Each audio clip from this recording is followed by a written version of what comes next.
Hey, my name is Chris Brennan, and you're listening to the Astrology Podcast. Joining me today is astrologer Britten LaRue, and we're going to be talking about unshaming the signs of the zodiac, reconceptualizing the qualities that are sometimes viewed as negative, and radically accepting what we invalidate in each sign. So, Britten is the author of the new book, Living Astrology: How to Weave the Wisdom of All 12 Signs into Your Everyday Life, which just came out today, March 5th, 2024. So, hey, Britten, welcome to the show. Thank you so much for having me, Chris. Yeah, congratulations on the release of a book, of your book. This is a big deal. It is. I'm so proud today. Yeah, so here's the cover of the book, Living Astrology, and I'll maybe splice that in as an overlay. So your book is great. I got a print copy. You sent me a copy, and we had a funny connection because I actually, a couple years ago, was like in a local store in Denver called Ritual Craft, and I was shopping for like a birthday gift for a friend, and I saw these amazing astrology workbooks there, and I ended up picking up a few of them for a friend for their birthday, and it turned out to be your workbooks that you have that were like a Mhm. not a precursor, but almost like a precursor to this book, right? Yes, I self-published those in 2020. It didn't begin as a quarantine project. I was already doing it. We went into quarantine and then it just became a passion project throughout that year, just furiously writing one a month, getting them out by the time it was the next sign season. So Nice. the publisher There's the actually found the Scorpio one. workbooks. Yeah. There's a Scorpio one. Yeah, the publisher of this new book discovered the workbooks and reached out and said, "Would you like to work on a book project?" And I said yes. Nice. So here we Um, are. Brilliant. And one of the things I love about your books, both the workbooks and the new book, is that it's not just very insightful and sort of deep discussions about astrology and the archetypes, but also it's very beautifully illustrated, and you have a real knack for design and art, and you actually have a background in art, right? Yes, art history for 2 decades. Okay, Yeah, that'll do one it. of So my that's all you need to one do if you want to illustrate your astrology book well, is just have 2 decades of art history behind you. one of my very first clients, it was like destiny, is a designer here, Angela George, and she began to send me drawings in her journal that she would write out the words that I said and then draw around the words that I came through in the reading. And so I told her that I would love to create like pamphlets for each sign to help people understand the sign. And she said, "Well, I know about book design. I could help you with that." And so Angela is also the designer on the book too. Nice. That's Hmm. amazing. Hmm. All right, brilliant. Well, I want to get into our topic today, and this is a topic that you've been working on for a while, this concept of unshaming the signs of the zodiac as a project. What was the genesis of that, or what's the core of that concept for you? Yeah, so I think the genesis relates to how I found astrology, which was really in a time of big change.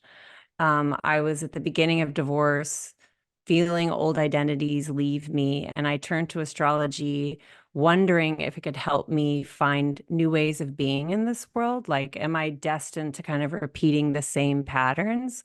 Are there ways I could love myself more? Are there ways I could relate more skillfully with other humans in relationship? Are there ways I could feel more purposeful and meaningful in what how I participate in my life? And I was a self-studier at the beginning, an autodidact before I sought formal training. And I just naturally turned to every sign as a teacher for how to be human. And I saw from the beginning the signs as like ways of being a human, as opposed to a set of personality traits, which is how we often see it described as. And so I began to feel into ways to love myself through each sign, whether I had placements in that sign or not. And then I noticed as I became an astrologer and began practicing astrology that clients would come to me really most wanting support in trusting that new ways of being for them were possible and if it would be possible to love themselves more. And I began to notice that just in conversation, I was helping clients to unshame, hold less shame around the way they expressed that particular sign, say their rising sign or something like this, like, and speaking to the core essence of what that sign wants to be when it's expressed without shame. And it seemed like that was sort of what I was doing all along. It's built into the workbooks. But I started becoming fascinated with shame as something we're all carrying really like a year and a half ago. And I just heard myself say one day, what we need is like an unshaming in astrology, like unshaming the signs. And I just said it and it felt very exciting as a phrasing. And then I decided to take it on as a project to bring out in the world to see how it lands on other people with Aries last year. And I've just been talking about unshaming the signs for 12 months. And it's been very fun to participate in community discourse this way. It brings in a lot of interaction. Yeah. Well, let's talk about, because it's such an interesting concept, because at the core of it is just like the concept of shame and like what is the concept of shame? I was just looking up like a definition on Google and it says a painful feeling of humiliation or distress caused by the consciousness of wrong or foolish behavior. But in this context, it's within the context of qualities that become associated in our culture with with certain signs of the zodiac, which each of the Mhm. signs, which are sometimes viewed as negative and sometimes as things that are like shortcomings or other things like that. Yes. Sometimes I think that shame isn't even a feeling, it's like a set of lenses through which we see the world. I like to say that shame is spectacular, as in spectacles, as in a show or like a screen. And it's like what we're seeing is actually the expectation of a replay of an experience we had as children where we were either good or we were bad. Because shame, to me, essentially sees the world through the lens of the binary good or bad. And so when we're moving from a shame place, we're moving through the world trying to hold on to being seen as good, and we're trying to avoid being seen as bad. Mm, And so it's like it begins to propel all decisions and all behavior is this self-protecting motivation to like keep us from feeling that terrible feeling of being bad. And so ultimately, this feels like a limiting way of being because we're not moving from a liberated set of truths about ourselves as much as we are to prevent the shaming of badness by somebody else, because it's someone seeing us as bad that activates shame. It's the witnessing component. mm. This is what I found from working with shame a lot the last year and a half. Right. I'm looking up some like synonyms and there's things like humiliate, mortify, chagrin, embarrass, and a lot of these are almost like reactive social emotions that you have in the presence of somebody else. Yeah, witnessing is part of what activated that contraction into shame at the beginning, meaning through the younger self. And then it's to prevent that outer witnessing that we like behave in this life to prevent feeling shamed. But we also can be our own internal witness where like we become the witness inside ourselves that's shaming ourselves. And that's when we hear the inner critic. And that's when we hear the voice that's like, who do you think you are? Da da da da da. Like, what do you think you could really just do that? That's what, when we hear our own voice saying such mean things to ourselves, we're replaying the shaming voice that we internalized as children. And then we're just living like this. And so when people will come to me as their astrologer and they're looking to activate new pathways that feel more exciting and liberating and flowing and free, if they're wanting to feel like they can feel more empowered in this world, this feel just kept returning as the place to really unpack because there's often this voice, the shaming voice that someone is hearing. So if I could help them unshame the Leo that they want to express freely, unshame the Capricorn that's trying to do its thing for them, then I'm able to support them in kind of uncoupling from that mean voice to help them feel more liberated. That's brilliant. So yeah, so sometimes it's an internal self-criticalness, but sometimes socially shaming is like useful or necessary, I guess, because it enforces or is used to force either ethical or social um, laws or mores. But sometimes that can be misapplied and applied in bad ways that become self-limiting. Yes. Yes, if all we really know is that we're trying to do something to avoid being bad, that doesn't feel like being very self-trusting or empowered. I think that one of the things that I've learned from working with shame is that shame does a real number on self-trust. And so the more shame that we've known, the more we can feel cut off from trusting ourselves that we're going to move from a place of authority that is not meant to cause harm. Hmm. And then we can trust our desires and trust what's moving through us as made for goodness rather than not listen to what's trying to move through us to make sure that we're not being bad. It's not very self-trusting when we're operating from just trying to prevent badness.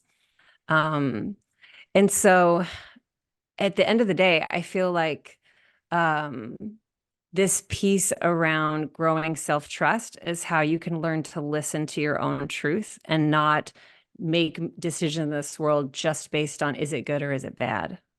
Hmm. Okay, that makes sense. So, and I know one of your points is that shame is something, obviously, it's something that comes up within the context of astrology because while astrology can be really good, I think especially in the sort of like pop culture consciousness of astrology, there are like qualities associated with each of the zodiac signs, and sometimes there become negative qualities associated with certain signs. And so sometimes there's a tension then as astrologers in terms of how we talk about astrology or how astrology is at least perceived in the public, where sometimes some of those almost like stereotypes can be harmful in the sense that one of the things they can do is lead to feelings of like shame. Yes. Yes, I think so. Like this accusation of like, oh, I will never date a fill in the blank sign, or it's like, oh, it's because of their da da da, Right. because they're a Gemini. This type of throwing that word at someone, throwing a sign at someone as proof of why what they suck at being in relationship, like um, the use of these really to me sacred words of astrology to shame someone is in how we can't help ourselves, but having been conditioned by shame, we use the words of astrology to participate in shame. And so, one of the key things that I've learned from holding this project is that anything you would shame in someone else, you're probably shaming in yourself. Um, there's probably in that case, a Gemini part of you that you're shaming or that you're not listening to or that you are trying to control from flowering, giving you information about your desire. Or else, why would you need to shame someone else for it? Right. And it's part of just a misguided like weaponization of astrology that I think all Yes. astrologers tend to look down upon, but that I do think sometimes in the public by like especially non-astrologers or people that are very surface level with the concept, it's something that does sometimes happen that's really tricky because it is essentially like a misapplication or of astrology in some sense. Yeah, I think so. I Astrology feels to me like a wisdom tradition to support us humans in loving one another and in being here together. So when we use it as a way of separating us from one another, I feel it like hurts my heart in a way. It feels sad that that's the relationship with astrology that can come forward. And so we're learning. We're learning how to speak astrology for our time. In terms of shame, one of the points that you bring up is that astrologers, even as a field, have sometimes professional astrologers like a sense of shame surrounding the practice of the subject sometimes in the modern world where it's not recognized as like a legitimate discipline or phenomenon, so that it's something also that astrologers have to get a hold of to some extent themselves in society. Yeah, I feel like um this is not to allow the shaming of astrology by um, over culture, which it has really been since, would you say, the Enlightenment? It's been a while. Mhm. um, it's not to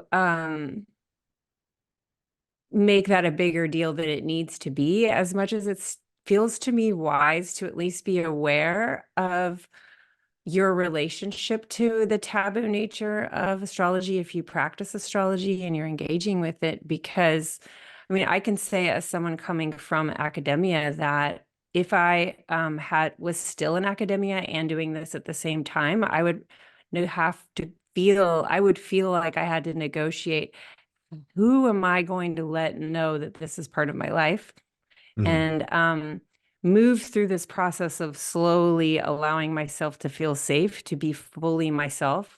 And to be fully myself is to be someone madly in love with astrology and who thinks it's so wonderful and so helpful for all of us.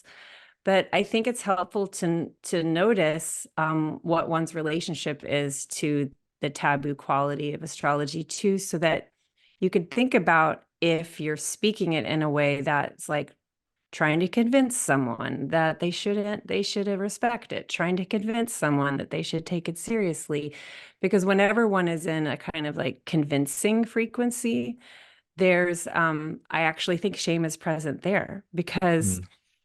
as one like as one works with shame in the body, you can feel yourself relaxing from a need to prove anything, because what's the danger?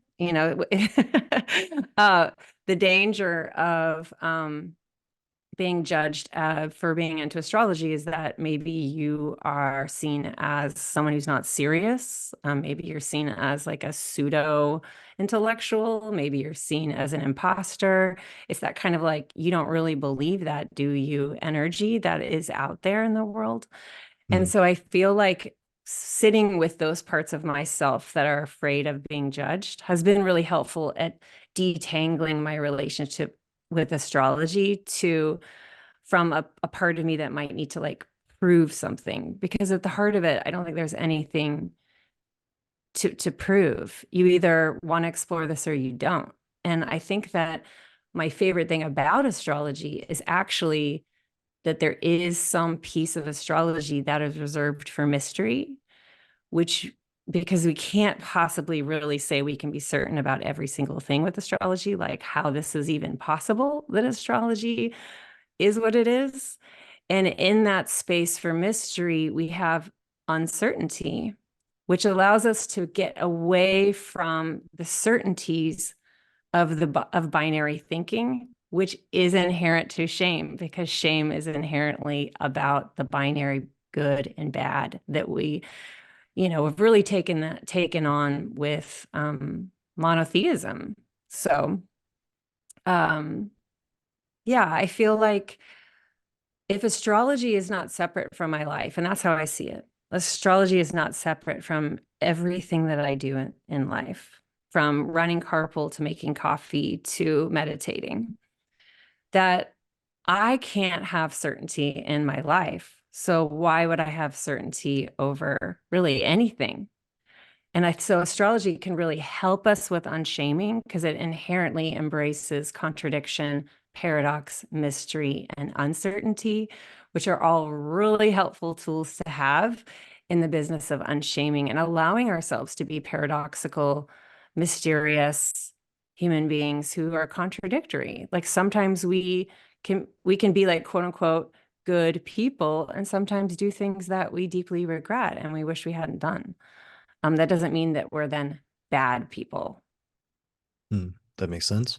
Yeah, and that's a good point because only, most polls only say that something like 25, maybe like 30% tops on a good day of people around the world like believe in astrology supposedly, or I guess most of those polls are usually polling like Western people in the United States, versus the other, two-thirds of the population that doesn't believe that astrology is a legitimate thing, either for scientific reasons or for religious reasons. You'd mentioned, like, for example, historically, something I've studied a lot was when astrology used to be very popular in the Roman Empire, but then after the rise of Christianity, astrology was suppressed and became something that was not permissible anymore.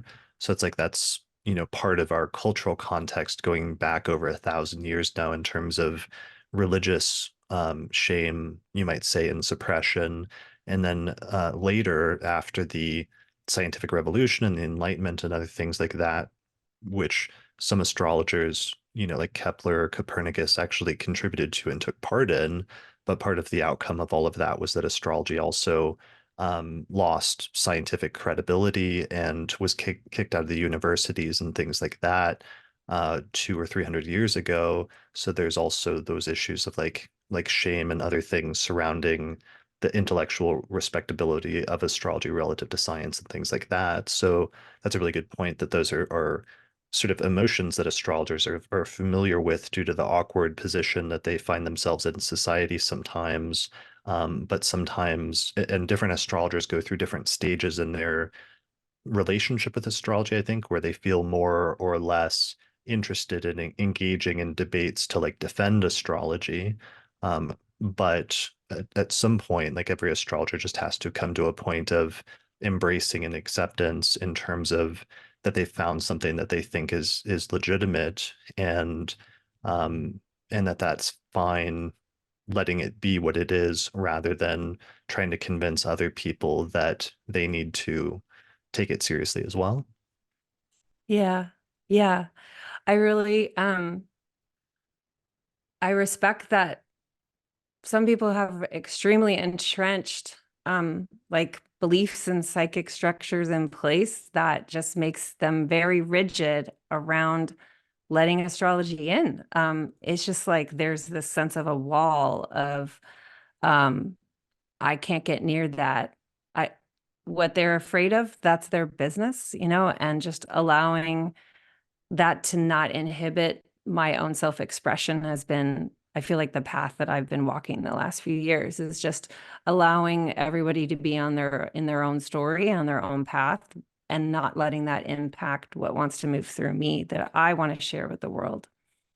Sure. Yeah. Well, I like how you've taken that though and some of those reflections and then turned them into something by then recognizing how people may take some of the things that are said about the signs of the zodiac, and some of that can be misapplied or used in a way that creates, feelings of guilt or shame or badness, and finding ways to reconceptualize some of those things. So why don't we transition into starting to talk about that Hmm. now and set that up? Because Yes. I know we want to go through each of the signs and kind of talk about and demonstrate some of those qualities and how you take some of those things that sometimes certain signs might feel shame for and sort of invert them in a way in order to not just reconceptualize, but put a different perspective on some of those qualities, I think, right?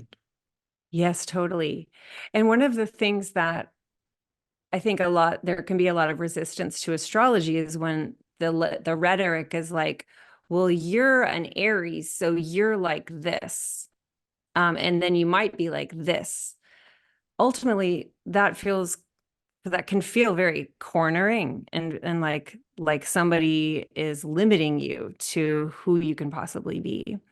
And so I found that some of the language that we'll be getting into here together, as we move through the signs, I like to, I feel like the language of unshaming itself allows for a freedom that can give someone who might be resistant to astrology a sense of like, oh, I could get into this now that I'm understanding, I'm hearing it this way because I don't feel so cornered to assert that quality in me these, three ways. And so I'd love for that to come through here as well, is because I feel like Unshaming the Science, I hear from a lot of people who had been resistant to astrology, and here they feel like they're kind of like getting at what could feel exciting for them about it.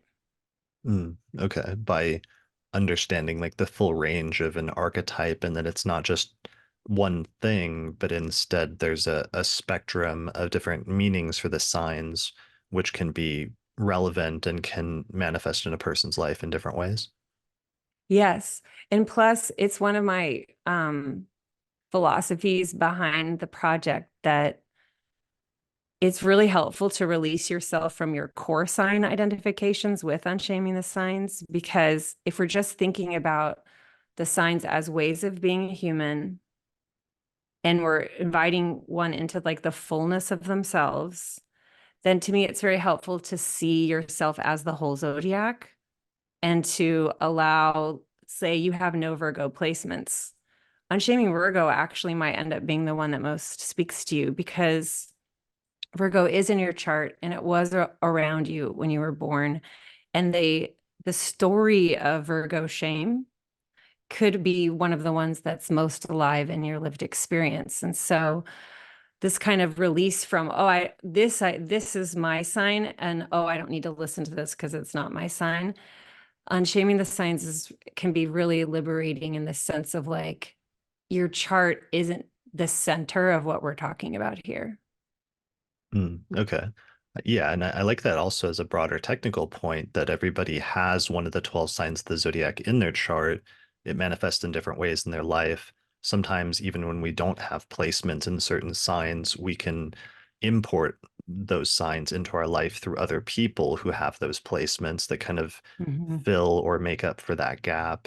And then additionally, sometimes there can be ways in which certain signs are actually prominent in the chart, but it's through um, more subtle distinctions that people aren't aware of or don't notice. Like maybe if you don't use like the lot of fortune or lot of spirit, like you might not know that it's in one of those signs and therefore it's more prominent for you. Or there's Mm. also other techniques like the 12th parts, which is known as the Dwada Shamshas in Indian astrology, where you divide the signs into 12 and then that can change the makeup of certain placements in a chart. So maybe that's important as well, just that there can be ways that certain signs are important that you don't even realize in your own life or chart, but nonetheless, they're there in a more significant way than you might think.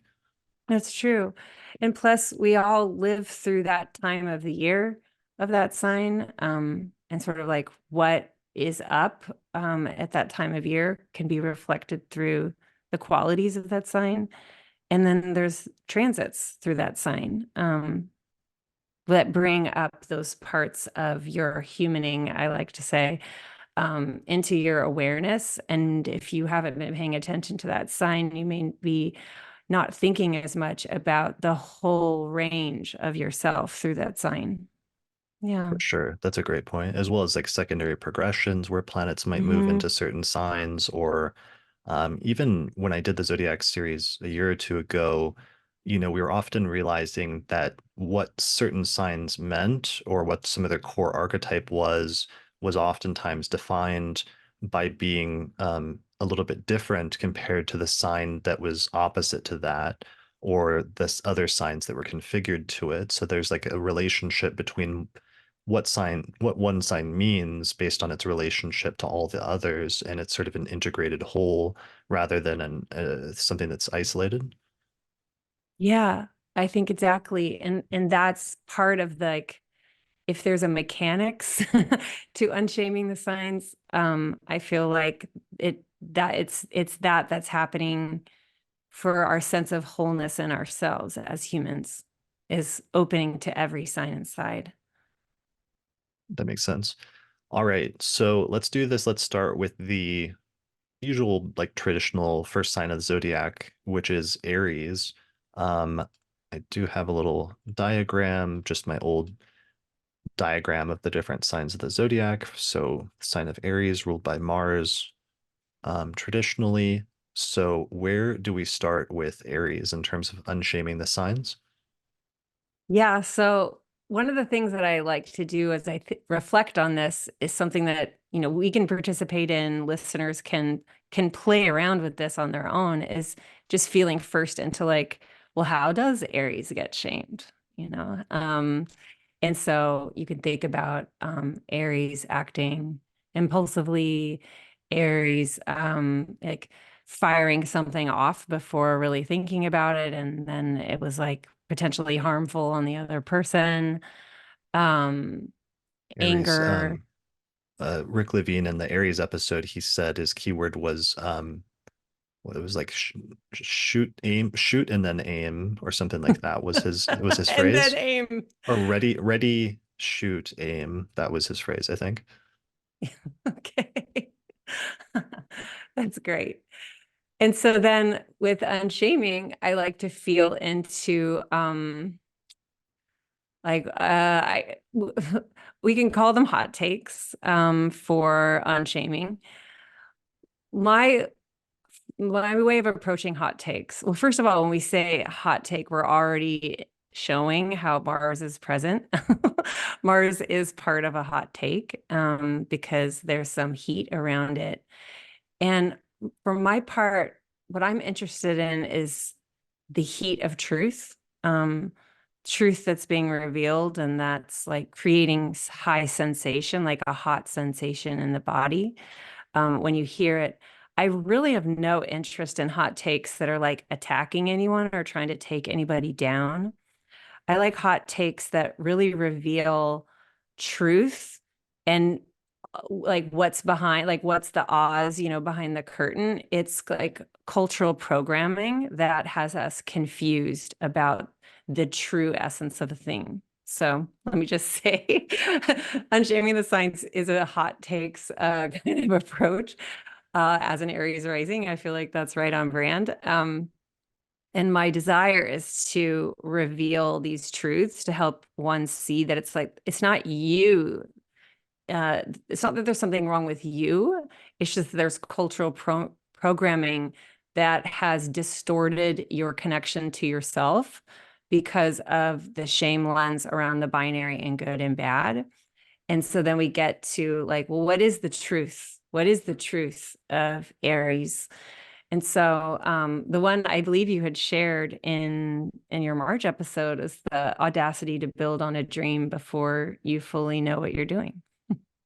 Yeah, I thought that was brilliant as a great way of inverting the, Aries are too impulsive or Aries think before acting trope, by framing it in that way as the audacity to build on a dream before you fully know what you're doing. And how sometimes that's necessary. Like that's actually a necessary function to sometimes dive headfirst into things without having it all planned out, because sometimes that's what's necessary in order to get things going. Yeah. Um, this one is deeply influenced by my own chart invitation, which is being a very Piscean person who has a 3 degree of rising's ascendant. Do you share And your chart, by the way? yes, that's great. Do you want me to, is it okay if I put it up? Sure. Okay. Here we go. So just so people watching the video version can visualize Yeah. this, or for the audio people, you have three Aries rising, and your moon is in Capricorn. Your sun, Mercury, and Venus are in Pisces. Your Mars is in Cancer, Jupiter in Gemini, Pluto in the North Node in Libra, Uranus in Scorpio, and Neptune in Sagittarius. Oh, and Saturn in Leo. All right, so we're back. We had a little interruption. So, you were about to start talking about Aries versus Pisces.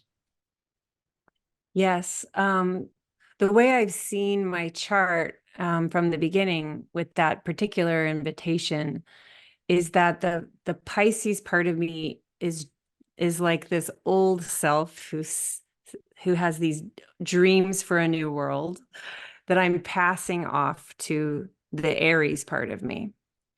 So it's like 12 back to one, that Aries is like this baby version of human that doesn't know failure, that doesn't know what could go wrong, that doesn't know all the reasons why things might not work out, and that doesn't really need to like have every check next to the box in order to get started with anything. And it's really been how I've run my whole practice, whether it's like like a teaching container or something, a framework I want to offer my students, is to just basically share it before I even know what it is. Like, it's coming through. I've got enough information about something to start talking about it. And through the doing of the thing, it will start to tell me what it's about and what it is. In fact, Unshaming the Signs is how that is the same thing for Unshaming the Signs for me, as I didn't really understand what it meant. I just started doing it. So the Aries part of you doesn't really need to have the reasons why you're doing it, all of them. It doesn't need to have all the footnotes in. It doesn't need to have the full bibliography written and ready to go. It's the part of you that learns while doing. And that takes a lot of audacity when other parts of you have known failure. And when the other parts of you are like, well, this could happen. Or, but what about that? Have you thought about that? And then those kinds of questions will slow you down. And then maybe you won't even do the thing. And so to Yeah. me, that Aries part of you, it's about self-trust. You have to really trust yourself that what wants to come through is going to be awesome. It's coming from a dream part of you, the Pisces part of you, I like to think. And this is a very helpful part of us when we have other parts of us that are worried about bad consequences, or consequences that we don't like if we were to take a risk. Yeah, I really like that because as somebody that does like to like plan and prepare things ahead of time and write very long outlines and things like that ahead of time for podcast episodes, other stuff like that, I've also seen over the years the detriment of over planning and of trying to have everything worked out ahead of time, because sometimes everything can grind to a halt. And I've seen some people actually not be able to even finish, their most important work in life, or never publish anything, because they never just take that step of diving in and starting to do it, because the function of preparation ahead of time and trying to think things out ends up just making everything frozen in a sense, so that it never has a chance to grow. So on the one hand, that makes a lot of sense. Then on the other hand, the other point you made about learning while doing is really crucial, because sometimes there are many things in life that you can't um, learn from, you can't grow until you start doing it. Like, I think like a really obvious one that I've learned is like starting a YouTube channel or starting a podcast. You can try to plan stuff out a lot ahead of time, but there's many things that you won't learn until you just dive in and do it, and even make a mistake or do something wrong. But as long as you're doing it, you're learning something from it each time you do it. But if you don't have that impulse to dive in, or that, as you said, audacity almost to dive in without having everything planned out, then you may never get started. Yeah. And that's where the shame piece comes in, is there's this felt rule that we're supposed to already know, or that we're supposed to already have the answers, or we're supposed to already be an expert at something before we start talking about it. And if we would relax a little bit and give one another the generosity to be humans who are learning and who may, quote unquote, make mistakes as they're learning, then I think everyone would be more gracious with one another as we experiment and try things out. This word audacity has actually become central to the whole Unshaming the Science project, which I think is a Mars kind of word, because audacity is like, it takes audacity to fill in the blank. Who's going to give you permission to do it? Unshaming is a process of giving yourself permission to be the one that says it's okay that I made that mistake. That says it's okay that that happened. And now what? And a lot of the time we're waiting around for culture, for another person, for who knows what to anoint us as having permission. But this process of unshaming is a process of giving yourself permission. And that's why audacity appears to be one of the key qualities one needs to go for it. So there's a kind of a Mars, um, like if every planet could teach us something about unshaming, I feel like Mars is one of our teachers here to have the audacity to go for it. Yeah, the audacity to have radical self-acceptance, because self-acceptance Mhm. itself takes some audacity to have. Yeah, it really does. Yeah, all right. I like that. What are some other core unshaming concepts for Aries? I think for me, one of the things that was really helpful about finding out I'm an Aries rising was it seemed like if I'm really going to go for this, like if I'm really going to believe that my chart has something to help me to understand myself, then I'm going to need to be able to be with some of these uglier, quote unquote, emotions, these hotter, more seething emotions underneath the surface. I have more at the bottom of my chart in the fourth house that I have smothered, that I have suppressed, that I have silenced because of conditioning to be agreeable, to be polite, to be pleasant, to not cause problems. Because it's like not what a good girl does is to express anger at something. And so for me, unshaming my Aries has meant allowing myself to come into contact with anger or with frustration. Some of these like more seething kind of Mars kind of vibes underneath the surface as actually being so helpful in my life. Like identifying that I'm frustrated is really helpful information because it's helping me see what I don't want. It's helping me see where something's not sitting well with me, helping me see where it's time for me to speak my voice here.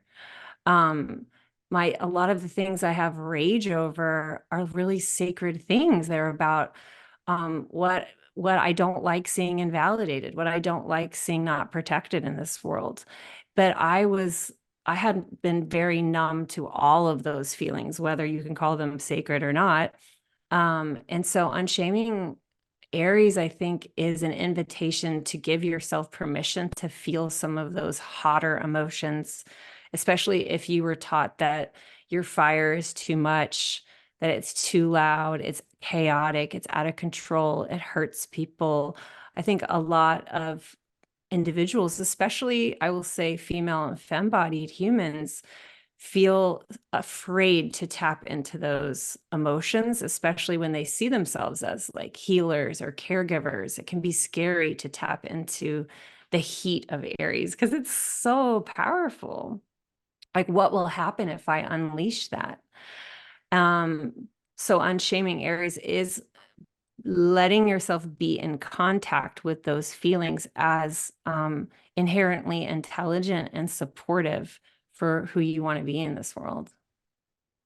I love that. And one of the phrases you used is to not smother that with politeness, which I think is really key because that can be sometimes the directness of Aries can sometimes come off to people as impolite or other related things like that. But sometimes that's necessary in this world to like live authentically, and that's the audacity of Aries is um the audacity to let people know what's on your mind and to be genuine about that without cloaking it.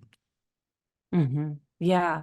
And I think a lot of the rhetoric of like politeness is honestly been used as a tool to quiet people from being in touch with their power.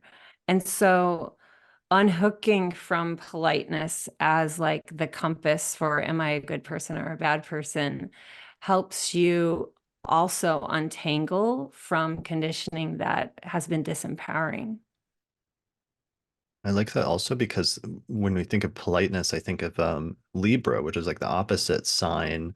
And so maybe part of what we're seeing there is the dynamic and the tension between those two signs and the potential when that balance gets out of whack for one sign to sort of smother or suppress the natural and even, good qualities of another sign. Hmm. Yeah, I think so. All right. Any other really core things about Aries that you wanted to mention before we move on? If you want to Mm, run through a few other real quick, we could. But or sure. is that good? What do you feel? The other ones that I had written are kind of riffs on just what I've said, but like discovering what turns me on and giving that to myself. I think I feel like there's a real erotic intelligence to Aries that I think that we can often be afraid of when we're afraid. And I mean the erotic in terms of just aliveness, not just the sexual connotation of that word.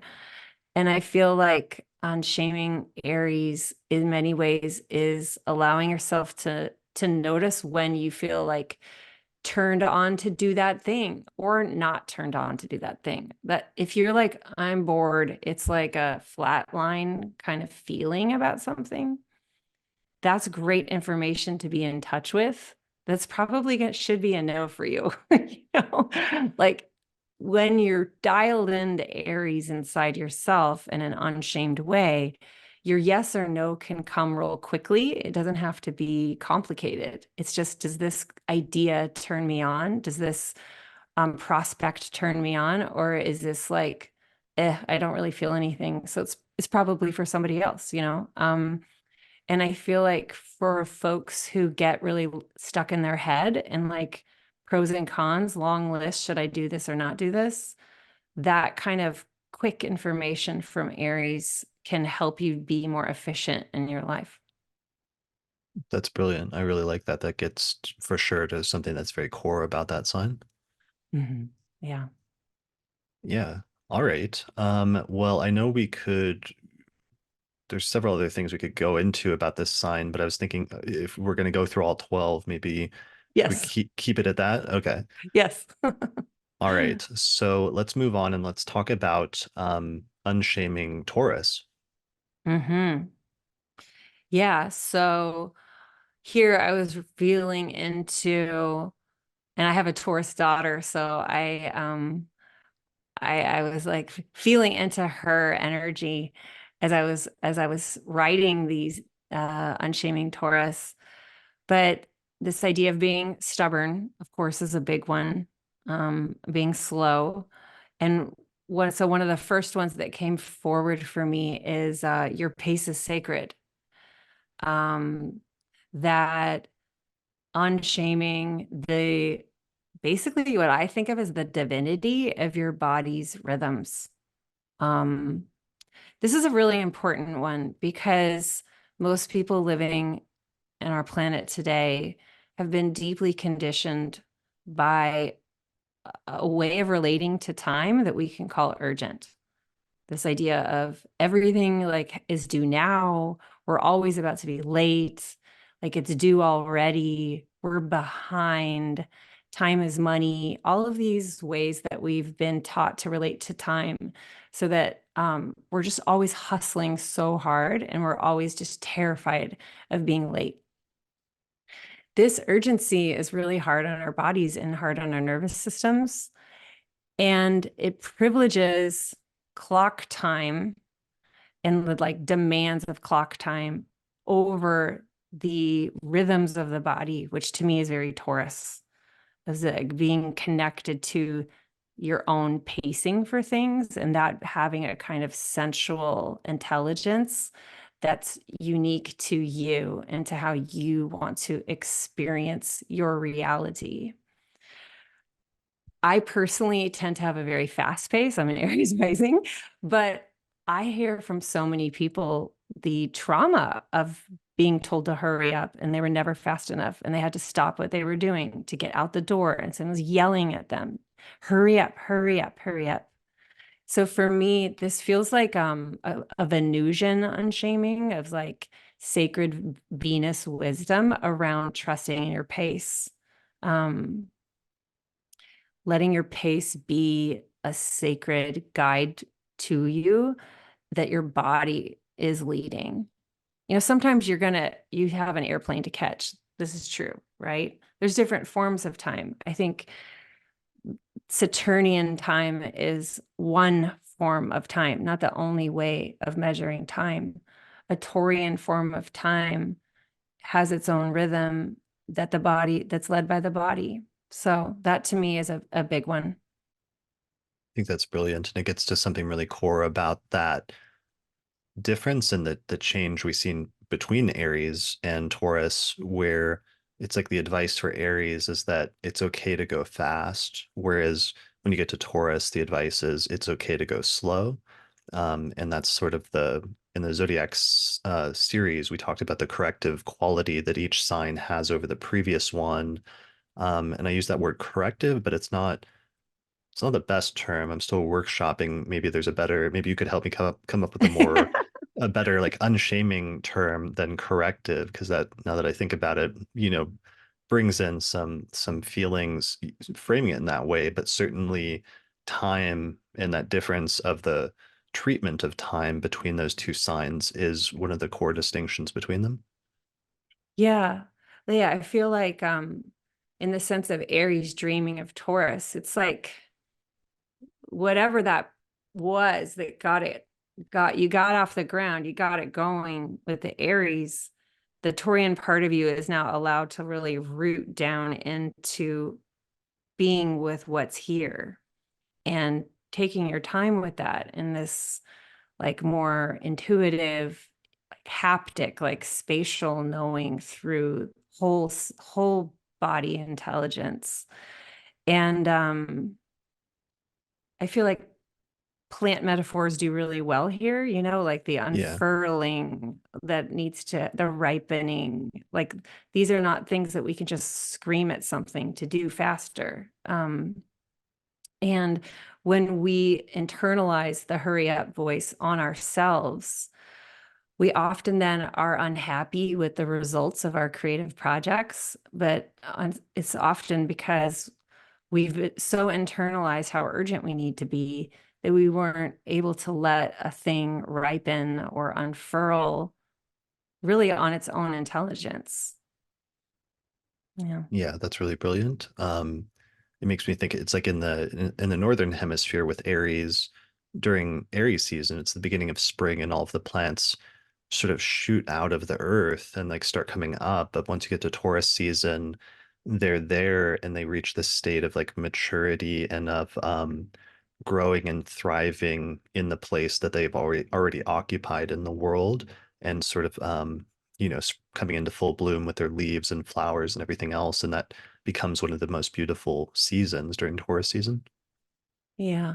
Yeah. It is really beautiful. The way for the Northern Hemisphere, the world around us teaches us what the essence of the sign's wisdom is. Hmm. Yeah, yeah, I think that's still very relevant for those things. Okay. And yeah, so and not shaming yourself based on the pace and the timing that is natural, that comes naturally to you. That's such an interesting and just concept in itself, like not to dwell on it too much, but just that some of the core properties of each of the signs ultimately archetypally go back to how they treat time. And that's really fascinating in of itself to me, that the core of something could be something as simple as the property of what the relationship is of that sign to how they experience time and what their natural level of comfort is in experiencing different types of time. Yes. Yes. I've been playing with this teaching around like timecraft. I've been playfully calling it time techne for each of the planets. And this Venusian time is this time um, that unfurls according to its own pleasures, really. Mm. Okay. And so what was the other one that you wanted to mention as well? Yes, so I can't remember. I don't know if you saw my question if cursing is allowed. Yeah, go nuts. Okay. I have this phrasing for unshaming Taurus, which is if it's not resonant, it's not fucking resonant. Which came through for me when I was doing a thing that most of us do, which is I really felt a no on something, but parts of me really wanted it to be a yes. So I was trying to logic my way to resonance. But the fact I just heard this part of me roar up, just like, if it's not resonant, it's not fucking resonant because you can't, with the mind, make yourself resonate with something. You either trust the body's information that it's telling you it's turning towards a thing. It's telling you it's unfolding to a thing. It's telling you it's expanding towards wanting more, or it's just not. And as someone who grew up, I grew up in a very elite education kind of background. I learned to just privilege my mind over everything. I was very neck up about decisions, anything I'm doing, how I move through the world. Unlearning that my body may have really important information for me about resonance, like resonating as in we're in a frequency that feels good and we want to be together, me and anything. That is actually some of the most divine information that I could trust. And I don't need to know why. That's the thing about the logical mind is it's like, but why am I not resonating? Why am I resonating? And we often don't even know why. And I think that's very humbling for especially those of us who have like strong mental lives, strong intellectual lives. It can be humbling to not actually have an answer for why something resonates. And it's really because I think it's aesthetic and not mental. And like why we have aesthetic preferences for this kind of artist or another kind of artist. You can try to explain it, but it's really beyond explanation, I think. Yeah, that's so good. The subjectiveness of taste, it seems Yes. like it's what it's getting to there, where and it's so important for Taurus because Taurus has very clearly defined likes and dislikes, and this sometimes comes out the most clearly in a very tangible level in like simple things like food or having a certain taste for like really liking its favorite food versus like super not liking like other foods and having almost a strong aversion to certain things. And what you're getting at here that's so important is that it doesn't matter, why it resonates or not. It just doesn't. And once that's been established, sometimes it's okay just to be confident in that, in knowing what you like or what you don't like, and that being authentic to you. Yeah. The right to have, again, it's this permission, like the audacity to have preferences, and that your preferences are an important part of who you are.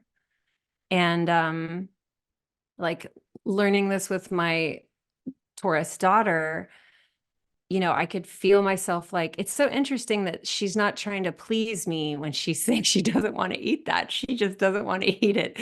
Like, why aren't you trying to make me happy? Says the mother. And witnessing how that's actually her asserting the core of who she is her through her preferences, which in fact are quite sensual. And there's no explaining why, you should like this kind of fruit. You just either like it or you don't. For Mhm. sure. And that goes with like lots of different things in life. And while some people could shame that as being you're being like stubborn or you're being not open to different things or that you should try different things and have a broad palette, let's say, or something like that, which maybe, let's say, in like a Sagittarian sense, like having a broad palette for like many different things might be something that's vaunted as like a good quality. On the other side of that, with Taurus, there's something to be really valued about having really specific tastes and like knowing what you like and knowing what you don't like and being comfortable with that and embracing it. Yeah, and it's not a personal attack on someone else if you don't take to their aesthetic or you don't resonate with their aesthetic. It's just personal taste isn't an invalidation of somebody else's taste. It's just part of your unique self-expression while you're here in this life. Um, I think that the Brilliant. fear of hurt, quote unquote, hurting someone's feelings, that goes back to like shame behavior when you're trying to not be a bad person. But for example, if anything about your career has to do with your preferences, you're actually being hired, you're being paid to have these preferences, and they're an important part of who you are. But even if you aren't being paid for them, it's the pleasure of experiencing yourself as a person of preferences. That is one of the cool things about being alive. Yeah, I love that. And it brings that back to that point of that shame behavior is tied often into a social component about what other people or other signs think versus like what do you think and what do you care about and what's important to you and what's ultimately resonant with you versus what's not. Yeah. Yeah. And if you think about Taurus as related to values, it's like the fact that we don't share the same list of values is not an invalidation of one another. It's just the fact of it is just what is. And we can celebrate one another for being clear about what our values are. Because if you're not clear about your values, you're not clear because the instinct is to focus on pleasing someone else to keep yourself safe as seen as a good person, then you're actually not clear at all in your doings in this world because you're not expressing yourself as someone who's clearly connected to their values, which moves through the throat, really, which we also connect with Taurus in medical astrology, as far as I know. Mm, right. Yeah, Mm-hmm. that's a good point. All right. Any other final points about Taurus before we move on? I think that's great. Okay, awesome. All right. Well, let's move on to the next sign then, which is Gemini. Gemini. This was a really fun one. um, yeah, one of the things that most came through with Gemini is the way we shame Gemini as distracted or distractible, as just being someone who kind of flakes and goes off to this other interest and flits around. And so it became something to be it was a contemplation then for me of like how to unshame distraction. And I really feel like the inherent intelligence to me of distraction is our curiosity, like the impulse of our curiosity is like leading us to another flower, basically, where we're going to be delighted. It's the anticipation of being delighted by all experience. So it's actually a very alive thing to me, the thing that moves us to the next, like a busy bee in of late spring over to the next nectar. But I think that because of our culture is so disciplining of attention and so disciplining of focus. We got this as children in school. I mean, we learned early that like looking out the window is bad. It's like what a bad student does. Talking to the friend next to you is not being a good student. It's being a bad student. And so you get shamed for Gemini type stuff really young, through school, especially because there's like a particular look to have of someone who's like being a good student or someone who's being good at being focused, which is what we've been taught how to do. And so I feel like unshaming distraction is an unlearning of some of the kind of disciplinary aspects of education. Um, And I feel that when we're allowing ourselves to be distracted, and if you trust yourself that my distraction is going to take me to this next cool thing that I really want to learn about, I find that from an unshamed place, distraction almost always leads me to like a really amazing TikTok video that just blew my mind open on something, or it takes me to a conversation with someone where somebody mentions something that's like exactly what I needed for this next thing that I care about. And so distraction from an unstained place is very magical because it brings in the synchronicities that we're wanting to be attuned to. And so what I like to think about is that Gemini is not all of you.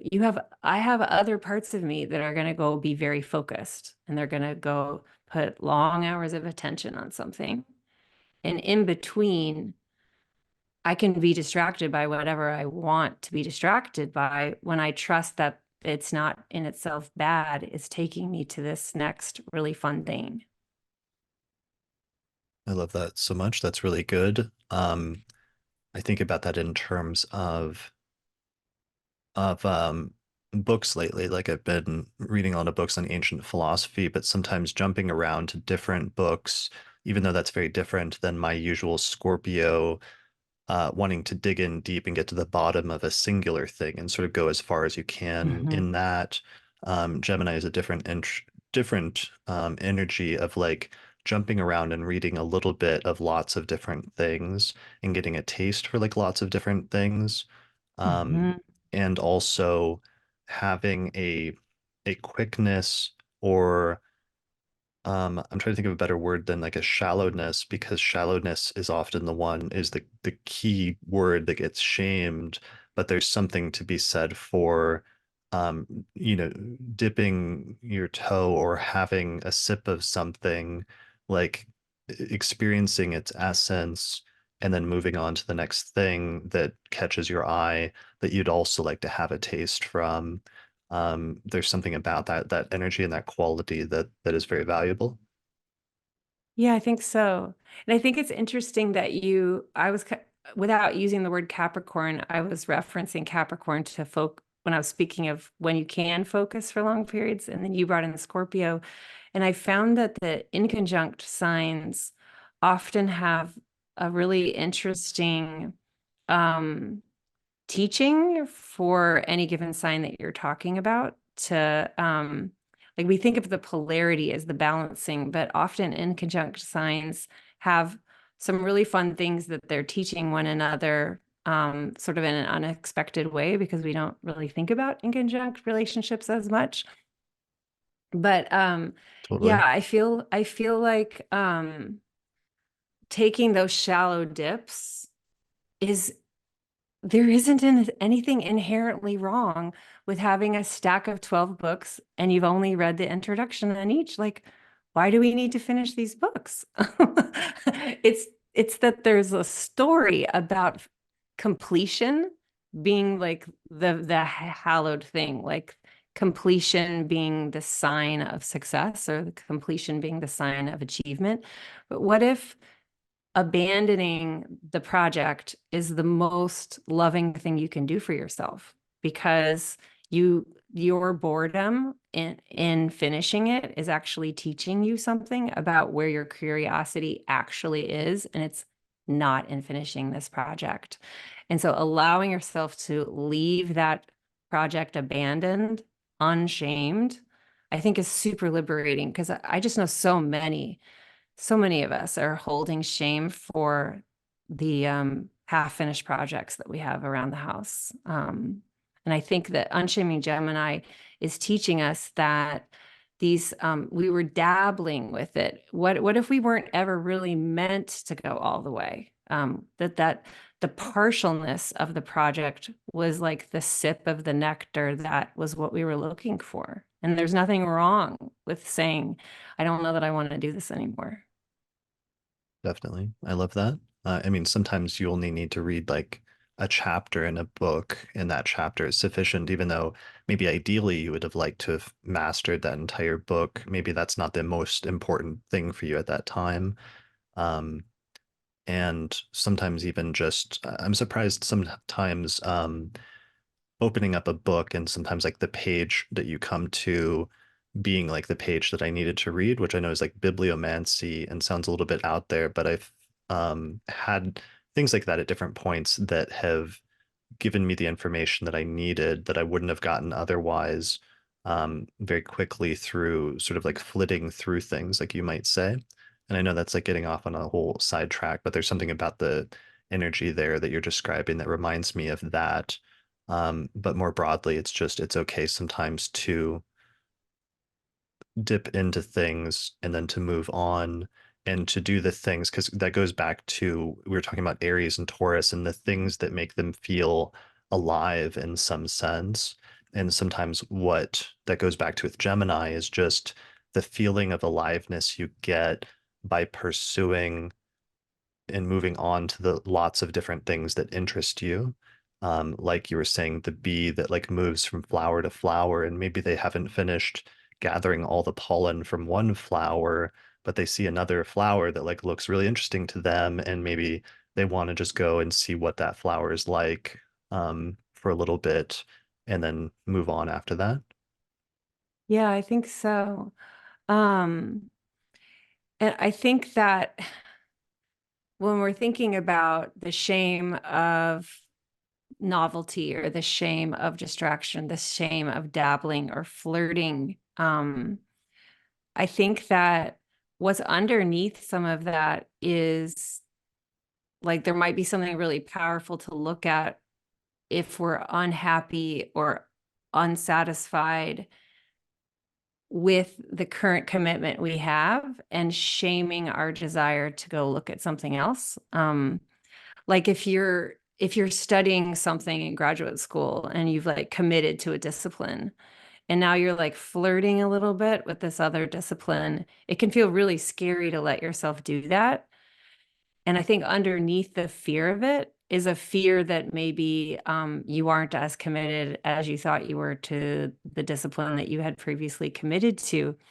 And so that curiosity can either just be fun, or maybe it's actually revealing an important thing for you, which is that your desire is to move on to this other thing. And when we have this idea that like once you've made a commitment, you have to stay with it, that is very limiting. It's a limiting perspective about like what a good adult is. And I think that unshaming the dabbling impulse is supportive for aliveness, like you were talking about. It's Yeah. a it's like part of the engine of reality is change, is um like this old choice is not what I want anymore. I want to move on. I want to have change. That supports the fact of all reality, which is change is the only sure thing, actually. Yeah. And what you said, it also makes me think of like dating as the concept of dating, and that sometimes people are at a point in their life where they just want to date or date around and not have a major singular long-term commitment. But sometimes that in of itself is shamed compared to just like having a singular long-term relationship as being the ideal in some sense. But in terms of there being a place for different things and different attitudes or stances that people have towards things at either at different points in their life or in terms of their personality. And Gemini would be more like the dating version of, let's say, relationships as the Mhm. signs of the zodiac as a whole. And underlying that, I think you picked up the key word, which goes across everything, which is a notion of commitment and there being a somewhat non-committal energy, perhaps due to the fact that Mercury is like the fastest of the visible planets, and so therefore it's the one that's constantly making different aspects to different planets, and it's making conjunctions the most frequently, as well as the other aspects to different planets, so that it constantly has this energy of like going into something, making the connection, and then moving on to the next thing. Whereas the other, most of the other planets have a much more slower relationship when it comes to relationships with each other. Yeah, I love that piece about it. Yeah. I feel like what is being revealed about this with unshaming this with unshaming Gemini is that we'll actually can feel stronger in our commitments when we're not making commitments from a place of I'm supposed to make commitments, but rather from knowing that we are people who give ourselves choice, and we give ourselves opportunities to change, and this is a place where we want to commit. Yes, that's so good. Um, Choice and freedom, and underlying that choice and freedom, and wanting to have choice and freedom, and that maybe once you have that, or even once you have the illusion of that, even having some feeling of comfort, that that's what feels the most comfortable to you with that sort of energy, rather than being tied down to any one thing. Or let's say, instead of tied down, to bring it back to our time analogy, rather than being stuck in any one place, it's like Gemini's interest is like the present, perhaps, maybe we might say. Mm-hmm. Mm-hmm. um, because it really is focused not on, thinking, things out of a singular thing in the future, but instead of what what has caught your eye in the present, what has caught either your attention in terms of your intellectual interests or other interests in this moment that's here right now in front of us. Yeah, I love that. And just interpersonally, when we shame someone for liberating themselves to be someone who can make their own choices, and to hear the choices that are being called, that are calling to them, is if we're shaming them, I feel like there is a place underneath this where we fear being abandoned by like that Gemini kind of spirit in somebody else. And so, like, underneath the fear of giving the people in our life the liberation to access their Gemini fully, and then doing that to our, shaming that in ourselves too. Underneath it is really just a fear, I think, of being abandoned. And then that's where we can love ourselves, is love ourselves like through the, it is a scary thing, this business of being alive, and this business of life being made of change that comes from the present moment, which we can't foresee. It is a scary thing, but part of being in the fullness of that, of reality, is letting that kind of risk, letting that chaos be there, and and trusting that like we know ourselves and we know the other person, and if we're meant to stay together, we will. Mm. That's brilliant. And so that leads actually into one of the second points I think that we're going to talk about with Gemini, that I guess we've already touched on a little bit, but is worth Mm-hmm. stating here, right? Yes, your desire for novelty is not evidence of disloyalty. It is a commitment to being part of the engine of reality. Um, and I think it's one of the scariest things to allow, say, the person you're in relationship with, whether that's a romantic partnership or any kind of partnership, allowing the other person to be fully in this part of themselves that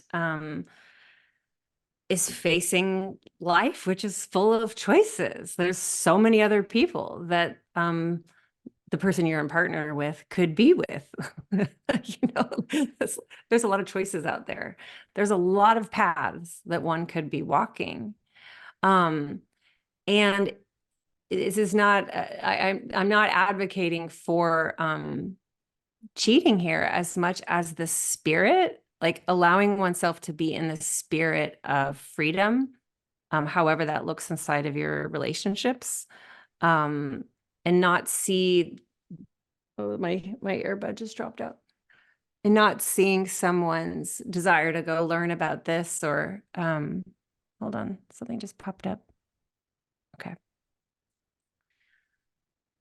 If we immediately move to block someone's curiosity to engage with the world in the ways that they're being called to, as potentially being disloyal to who they said they used to be, then we're not allowing them to be inside of what I see as the engine of reality, which is all about allowing ourselves to grow and change and evolve. That's amazing. And that also goes back to that freedom component when it comes to Gemini of the feeling of freeness and of being able to make choices about different things versus the feeling of being restricted. And maybe that's something that Gemini would struggle with the most, is if it feels restricted in that way or held down, um, versus if it doesn't. Yes.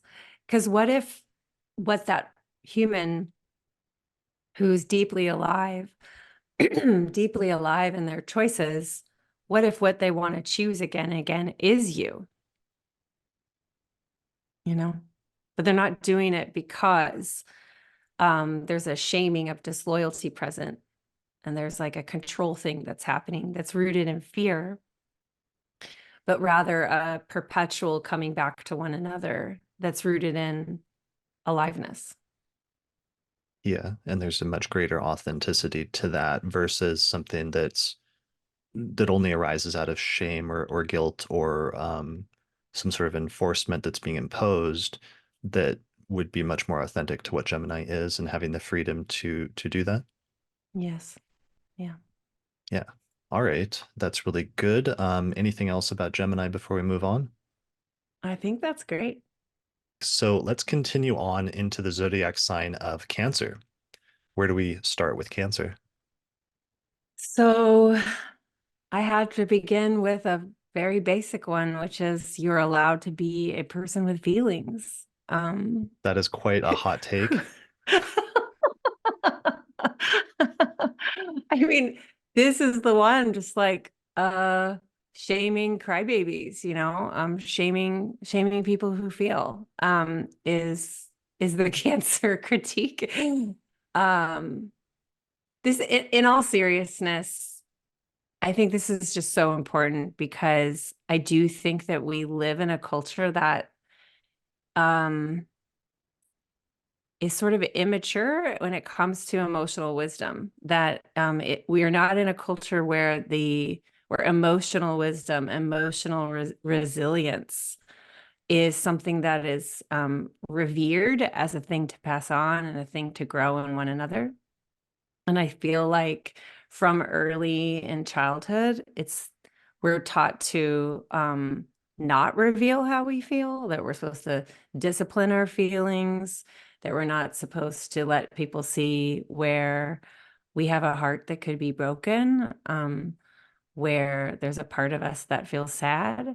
And so I think that because there's so much shame around having feelings at all as like a sign of personal weakness, that we are like babies at understanding the wisdom of Cancer, because there I think Cancer is inherently about the wisdom of our feelings and the wisdom of the tides of our feelings and how they come forward to tell us something about what we're needing right now.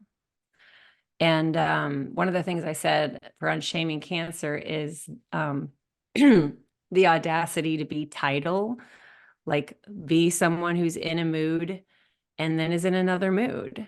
And the shaming around moodiness is something that I think is attached to our fear of what moods bring into a space.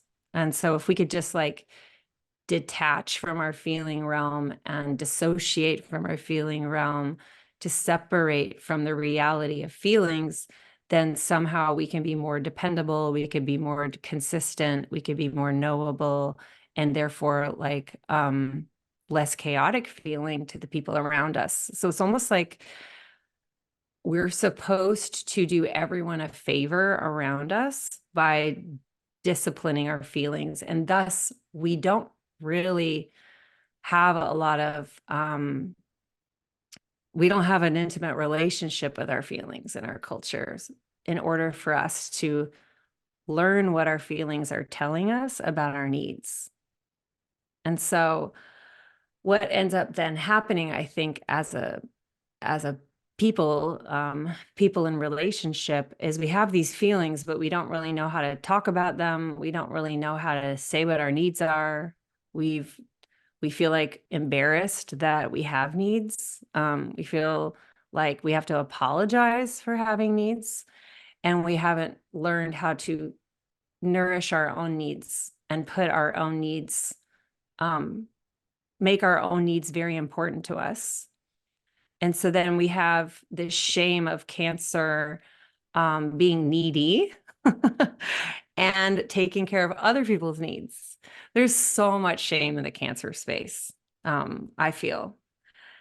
And I feel like because we there's so much that we as people can learn to give one another the generosity to be learning about their feelings, that it becomes easier for many of us to caretake other people's feelings than it is to meet our own, and hear what they're trying to tell us.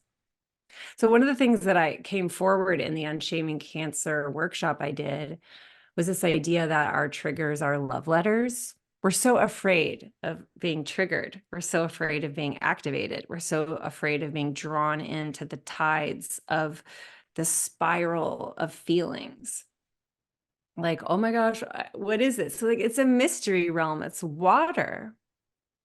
But what if our triggers are actually love letters helping us see where we want to be? We want to experience care. And we can begin by not shaming ourselves for having triggers, not shaming ourselves for being activated, allowing ourselves to just take some space to listen and hear what they want to talk to us about, so that we can then come back to the people in our lives feeling restored from having listened to our feelings and given them some respect, and also not put our needs on someone before we're really sure, is it someone else that I need, or is it that what's needed is for me to just be with myself right now.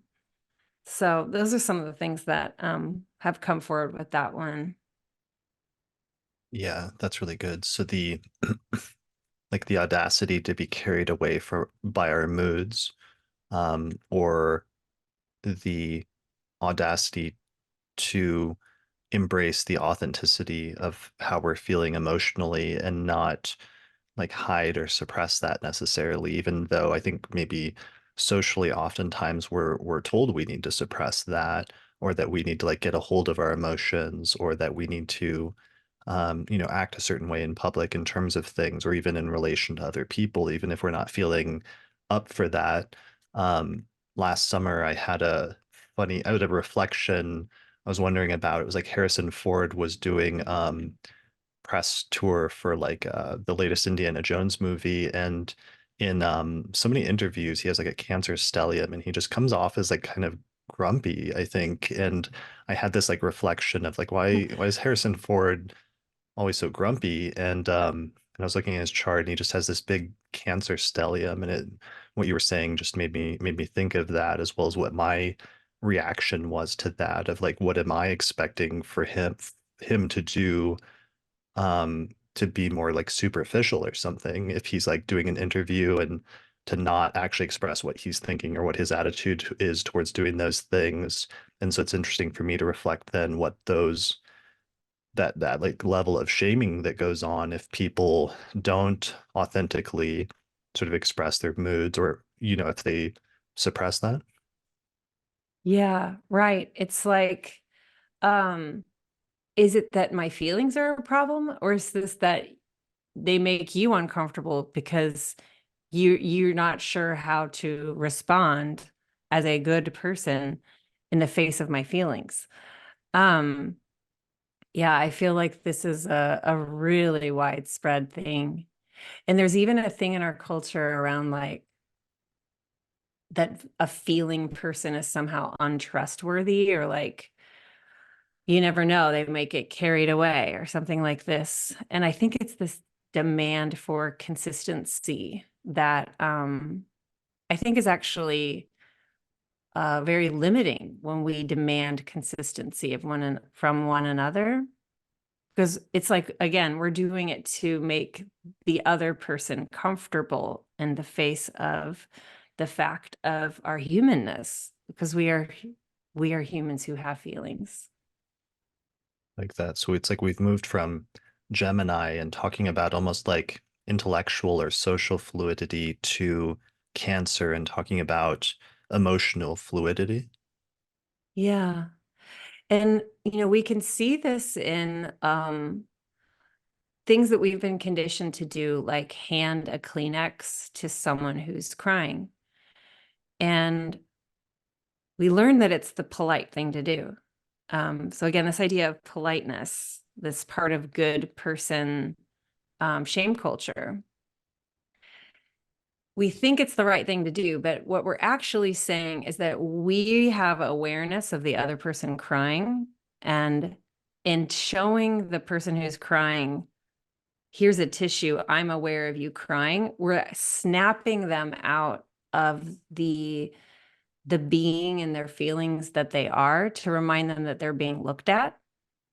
And the fact that they're being looked at is supposed to initiate a process of them getting themselves together, basically, by cleaning their face off. It's actually it's actually in that sense quite unkind to hand someone a Kleenex. But I didn't know this until I started really reflecting on it, even at midlife, that that's what I might be saying to someone who's when I hand them a Kleenex. Hmm. Yeah, that's a really good insight. Um, what are some of the other themes and topics that come up with Cancer? Yes. So when I think about care, Cancer and care and caregiving, I feel like this is a real hot zone for what I see as the false couplings and shame. What I mean by false coupling is the areas in which we couple a word with good and couple another word with bad. And so the one we see this the most is we couple selfishness with badness and selflessness with goodness. Like, we've just decided that this is true, that being selfish is a bad thing. And you're just we're heavily conditioned with this one. So it can be really confronting to suddenly be like, wait a minute, that might just be a construct. Like, it might not actually be inherently true. And so then one of the things that we couple then with Cancer is that caring for other people all the time is a selfless thing, which means it's a good thing. And so then we equate not caring for someone, like not dropping what you're doing to care for someone, as being selfish and therefore bad. And that what I found then is that when we take these couplings very seriously, it can feel like your whole life is about taking other people so that you can preserve being seen as a good person because you're so selfless.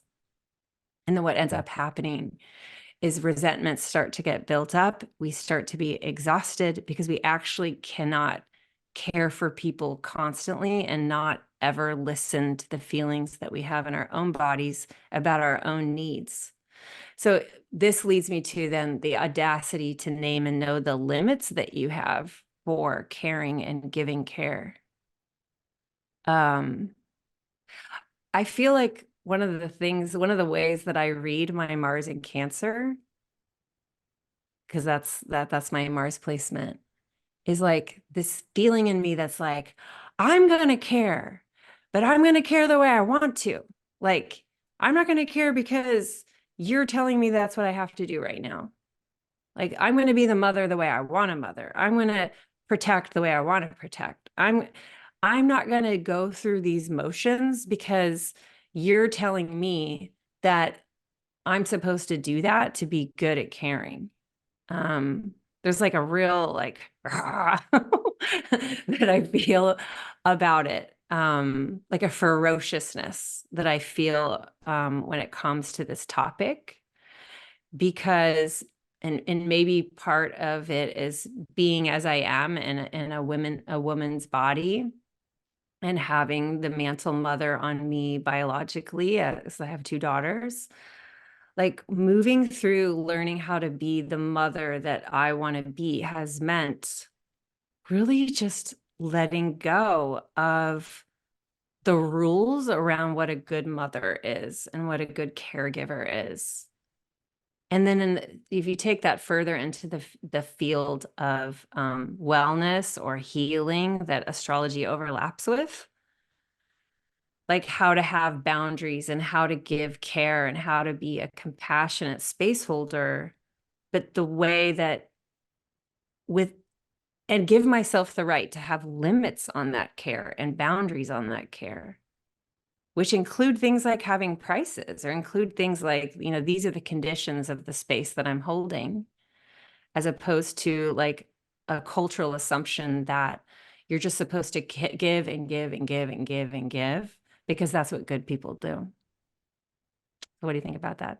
Mm, I'm really liking that. It's raising some interesting thoughts on me in both points of like it's okay to have emotions and also emotions and caregiving. One of the things that comes up that's I think relevant here, because Cancer is one of the signs that most often I feel like in generic pop culture astrology, sometimes for some reason, like male cancers get shamed for more. And I think it may have something to do culturally with like questions about that we might reflect on, which is like who is allowed to have emotions and who's allowed to care.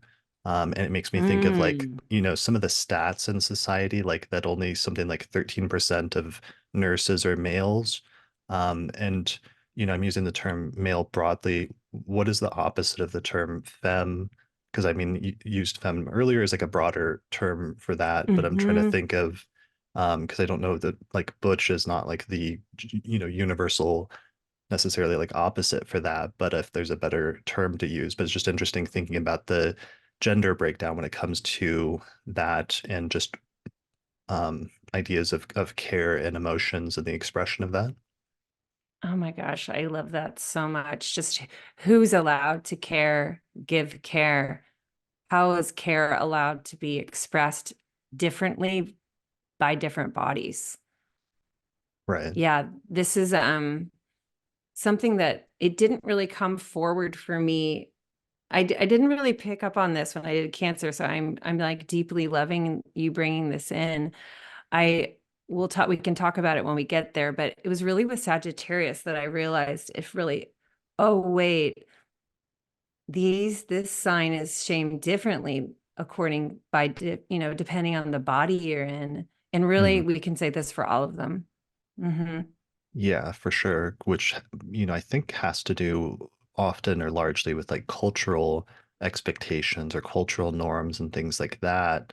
But then it's interesting how the archetype of the zodiac sign and some of the qualities that come with it can get shamed just differently depending on the body that you happen to find yourself in, which is interesting then to think about and reflect on as well in terms of the broader questions about shame surrounding the zodiac and the different archetypes.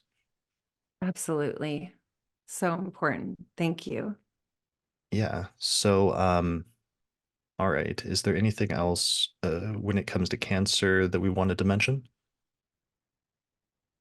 I think that something that can roll up on the tides of emotions is shame. Like one of the thing one of the feelings or the experiences we most brace against, we're like hardening around is like I just don't want to feel that feeling of being a bad person. Um and so I think practicing being a person with feelings and giving yourself permission to be a person with feelings naturally will allow one to become someone who gets more practice at being with yourself when feelings like shame roll in, because we have such avoidance around it that because we don't want to feel the feeling.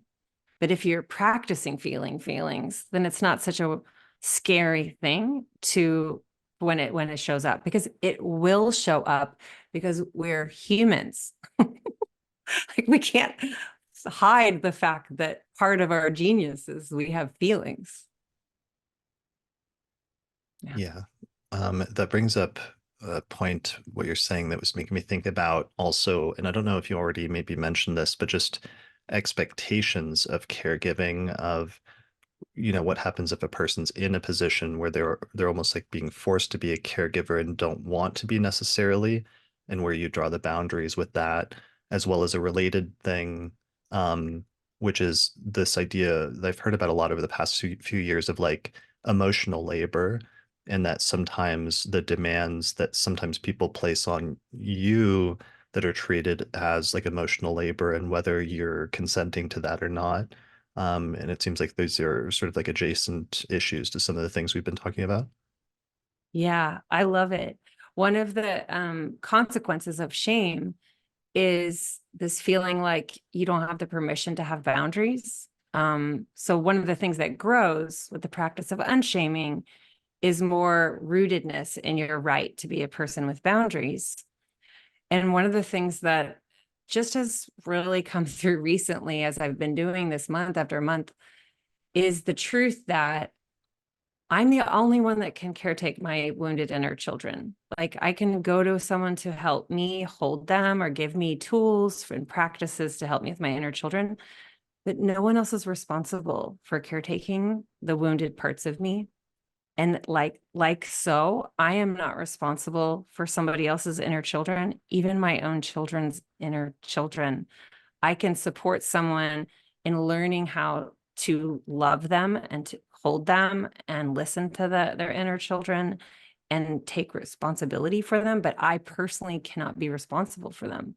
So it's like this whole process with unshaming cancer helps us fortify our boundaries, knowing that we are the ones. What are we responsible for, and what are we not responsible for? What do we give consent to and not give consent to, as regards the wounded parts of us from our past self?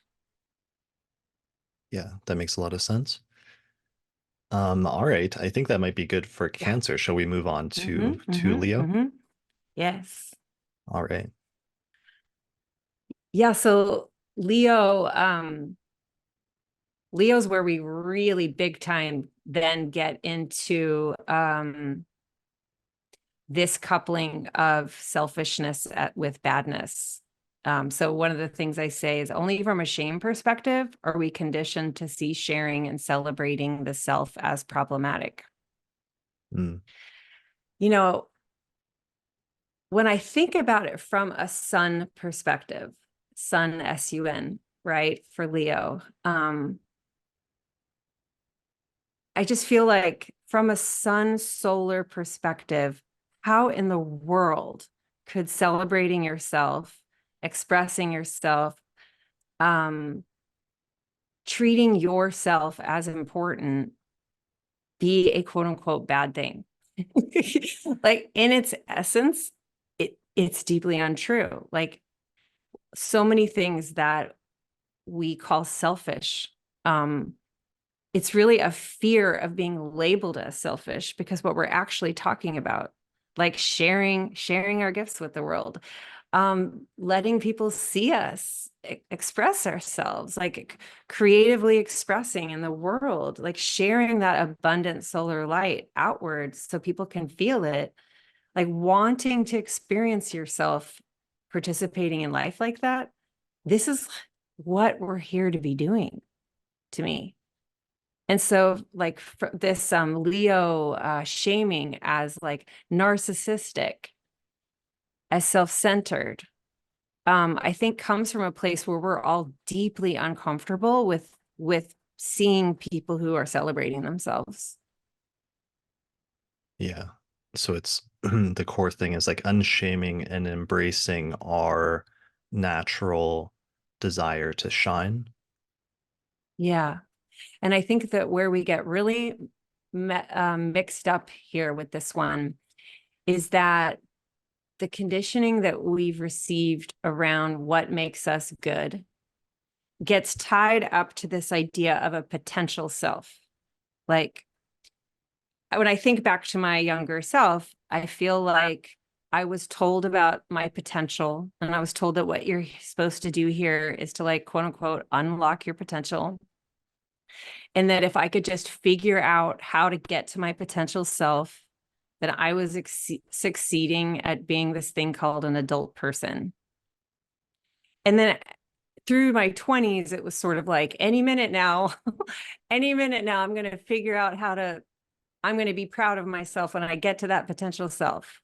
Because pride, Leo, right? Pride exists when we reach that destination potential. Like, I've reached my potential. And I feel like ultimately this concept of potential is really harming us because it's reserving our self-love. Self-love to me is Leo, is reserving our self-love for a future self that currently isn't here now. It's for the potential self. The potential self is the one that we'll be proud of. So we're like hustling and hustling and hustling, exhausting ourselves, trying to figure out how to quote unquote unlock our potential. Like as if, if we could just get the hacks, we'll figure it out. When actually I feel like from an unshamed perspective, it's already right here. The capacity to love yourself is already here, that there is no future potential because participation, which is what Leo does, participation by being and emanating, it can only exist in the present moment. And so unshaming allows us to clear this distortion that you need to somehow figure out how to get over there to this future self where your potential is. Like, quit potential self and love yourself now. I think is at the heart of Leo unshaming, is tied to letting go of this future self that was supposed to save you and make you lovable.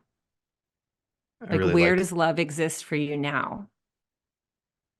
right. I really like that. And instead of putting off embracing oneself until you reach some future idealized state, because then the problem with that is that sometimes maybe you get there, and if you haven't developed the internal sense of self-love and acceptance, then even once you get to the idealized goal, perhaps you may find yourself still not fully being happy or content, because you haven't embraced the thing that's actually important.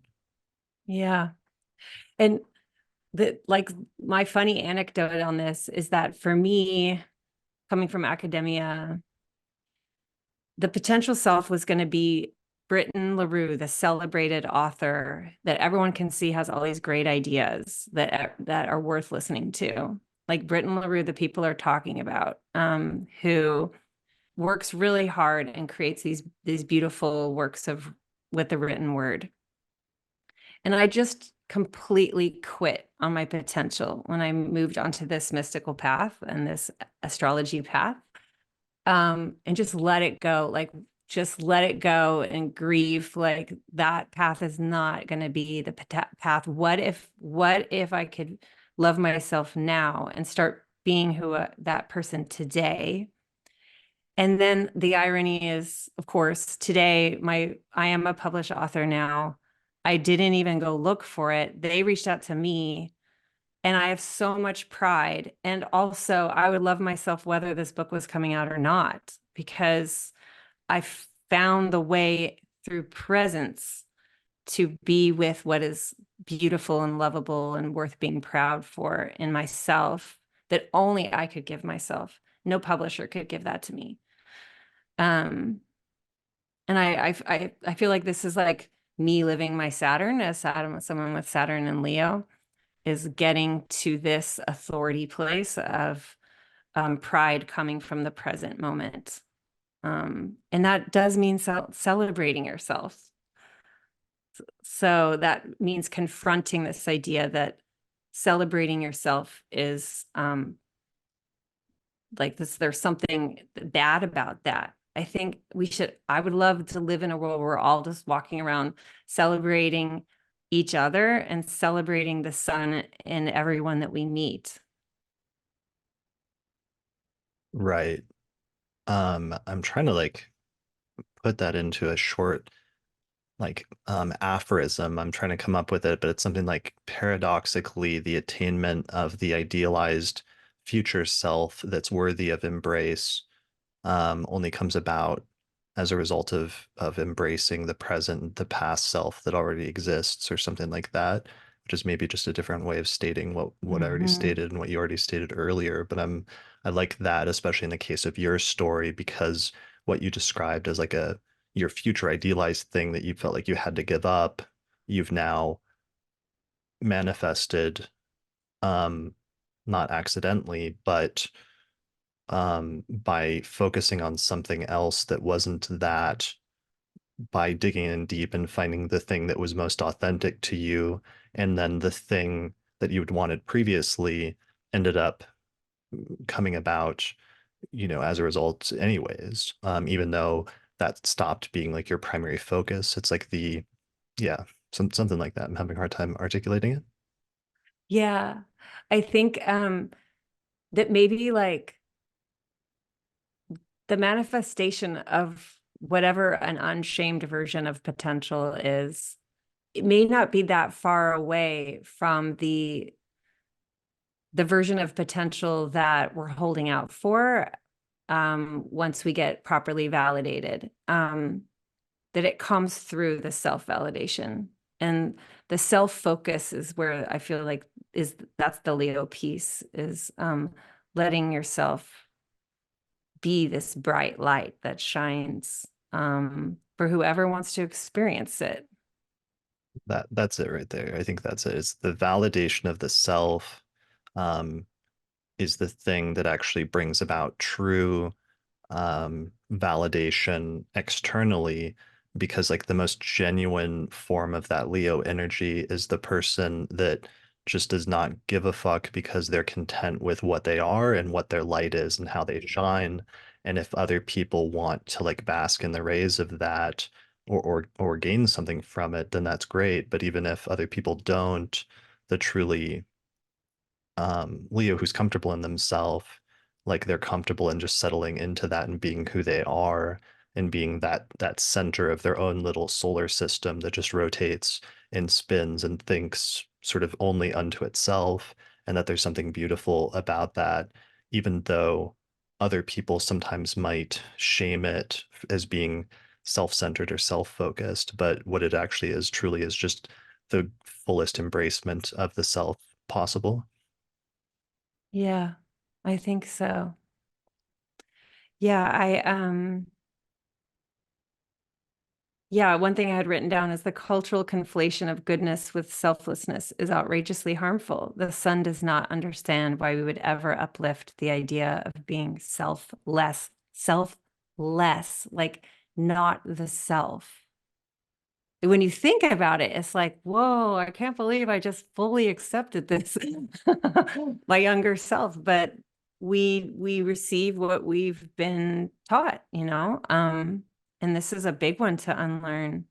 But I feel like this relates to the sun having a bit of a malefic quality, because it can be uncomfortable if you don't love yourself, if you're not proud of yourself, if you're in kind of a torture cycle of shame and trying to rack your brain to figure out how to unlock your potential, where there'll be a day when you're lovable and you're validated.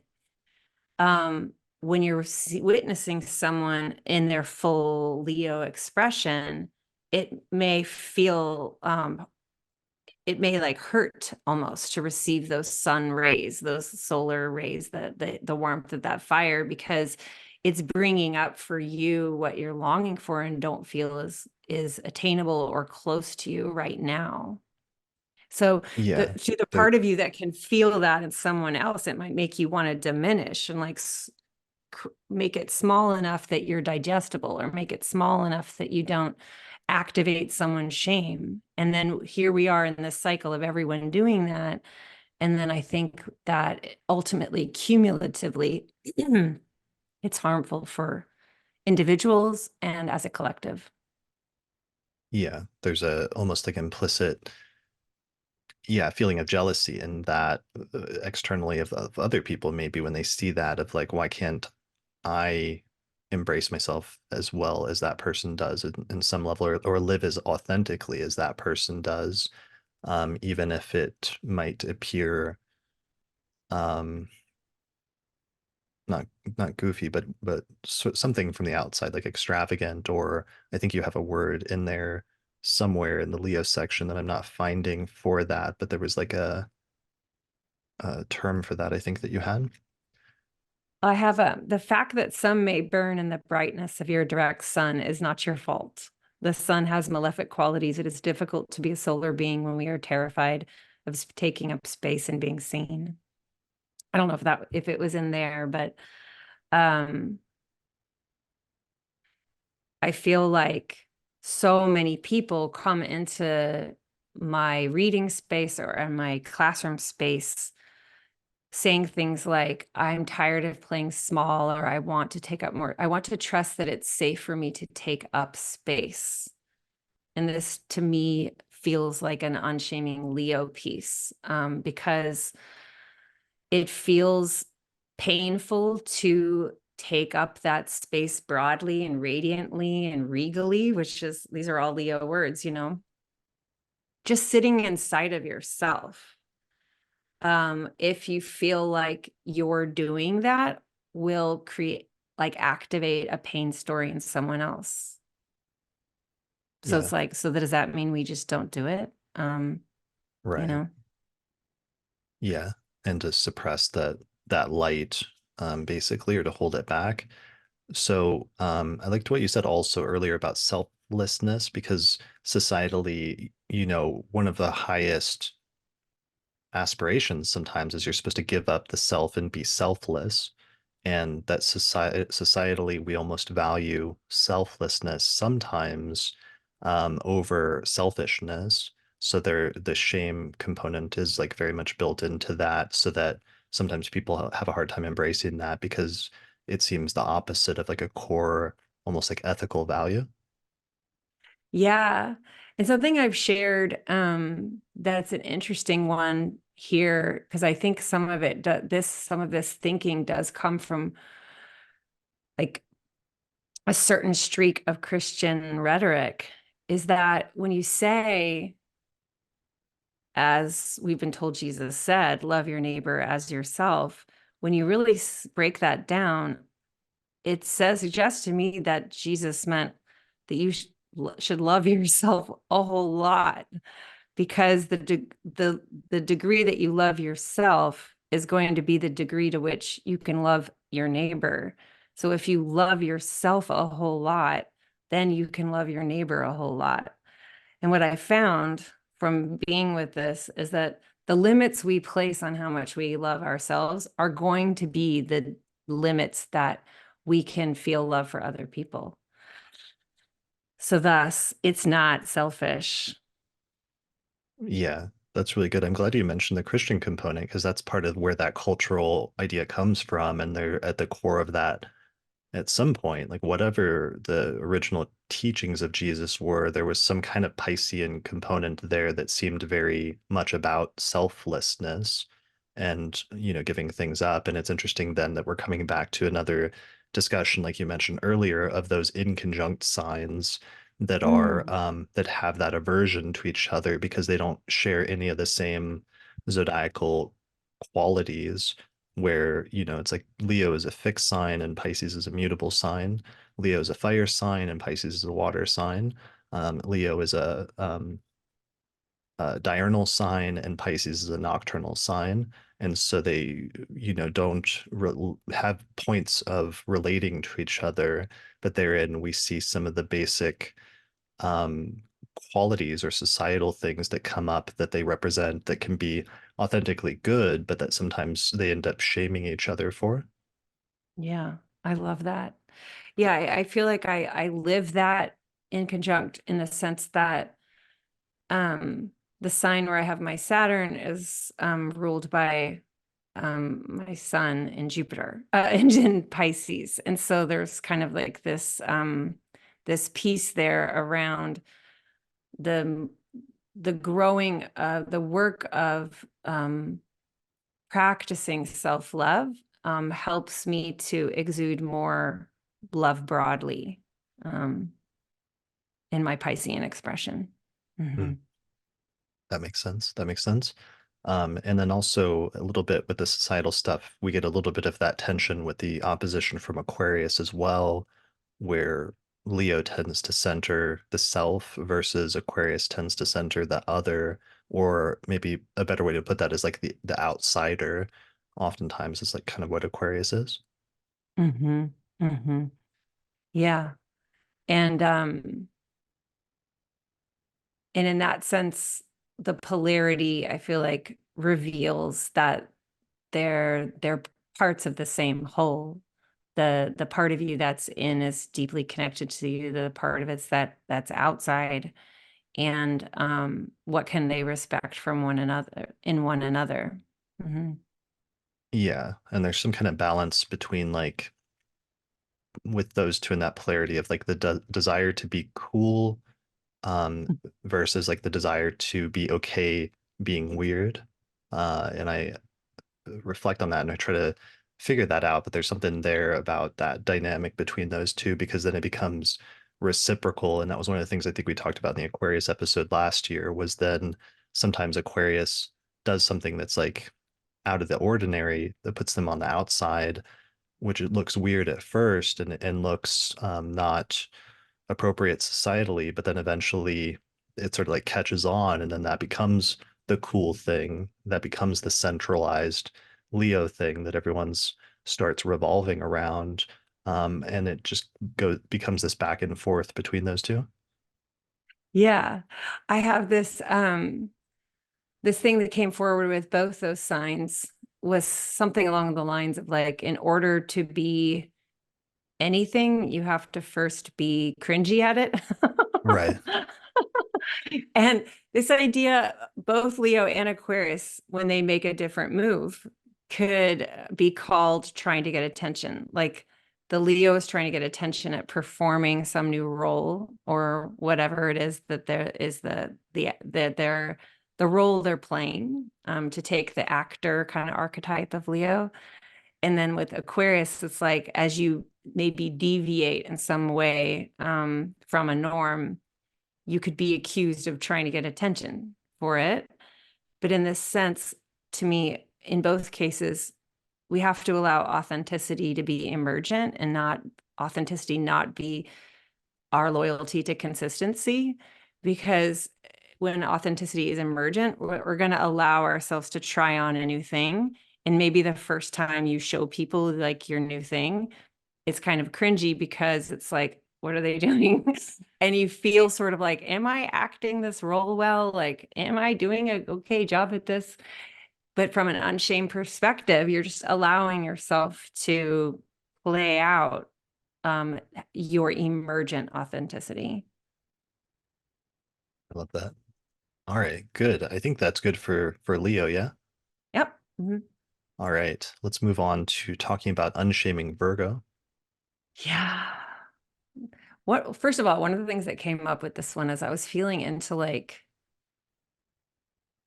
is there any right way that we allow Virgo to be? Like, we either shame ourselves for not being Virgo enough, like when you hear people who feel like they're disorganized, like they're imprecise, they can't stay to they can't stay with like a system that works for them, or they're shaming themselves for being quote unquote too Virgo, meaning like that they're hyper critical, that they have analysis paralysis, that like they can't move forward because they're so afraid of not doing it well enough. And so when I was first approaching this particular sign, I was noticing that it feels like one of those signs that like there's no degree of Virgo that we all feel comfortable with. And I think that this has to do with our discomfort for the fact that Virgo has been cast as this role of standing for our relationship to perfectionism in our culture. So I put Virgo as a zone for shame to thrive because of our relentless obsession with perfection as good and imperfection as bad. This is a false coupling of the sign with toxic purity culture. Virgo isn't about being perfect. It's about turning toward alignment, turning toward wholeness, turning toward healing in a mutable way. I think, I don't know if does this resonate? Yeah, I'm thinking about Virgo just being hyper aware of the details and the small things, but then in doing so, being aware of the cracks or the errors and things sometimes as well, which then can bring a critical component, which Virgo shares to some extent also with Capricorn, I think. Mm-hmm. Yeah. I feel like because we have such an intense um, purity culture in this sense of like, whoa, it's no longer whole, it's broken. It's either whole or it's broken. You know, it's either perfect or it's not perfect. That's like deeply ingrained in us. I think that we often we feel this Virgo shame in ourselves that's really an importation of this conditioning that doesn't actually even feel as true to the mutability of Virgo, because it feels to me like as a mutable sign, it's like um, bending around towards what it's facing as opposed to a destination. It's moving towards like what would feel the most appropriate and the most preserving of life. And it's just because of this importation of toxic purity culture that it can feel so hard to not get it right. Because this Hmm. idea of right, wrong is shame culture rhetoric, as if it's right or it's wrong. Whenever we're in a binary that's so black and white, to me, this is shame rhetoric because it's seeing the world through the eyes of a child that sees things simply like black and white. So you learn it's good to get in line. It's bad to get out of line when the teacher says we're going to, go outdoors or something like this, right? Like learning to see everything as good, bad in this like black and white way is what the child learns. And so when we fear imperfect, what we're remembering is the shame of the child's perspective of the world as like if it's imperfect, it's bad. And that's where the shame gets activated, is when it activates the younger self's view of the world. Mm. One of the things that it makes me think about is I don't know if this is in line with what you're thinking, but that it's okay to strive for mastery and perfection. Because I feel like that is sometimes something that Virgo strives for compared to other signs, but sometimes might be shamed for compared to other signs, like let's say, um, I don't know, like Gemini or something that maybe has that more jumping around from different things, whereas Virgo has a little bit more staying power as an earth sign in order to want to see there be fewer imperfections in something. Yeah. And I feel like what's really helpful and seem to resonate with my community on this one too is really feeling into what it means to be the end of summer before autumn, and thinking about like the inherent self-preserving capacity of Virgo in terms of actual preparations for autumn and winter, and like what is it gonna take to feel like we've done enough to prepare. It's okay to be And a prepper. So but like there's always going to be a question mark on that, because how do you really know you've done enough?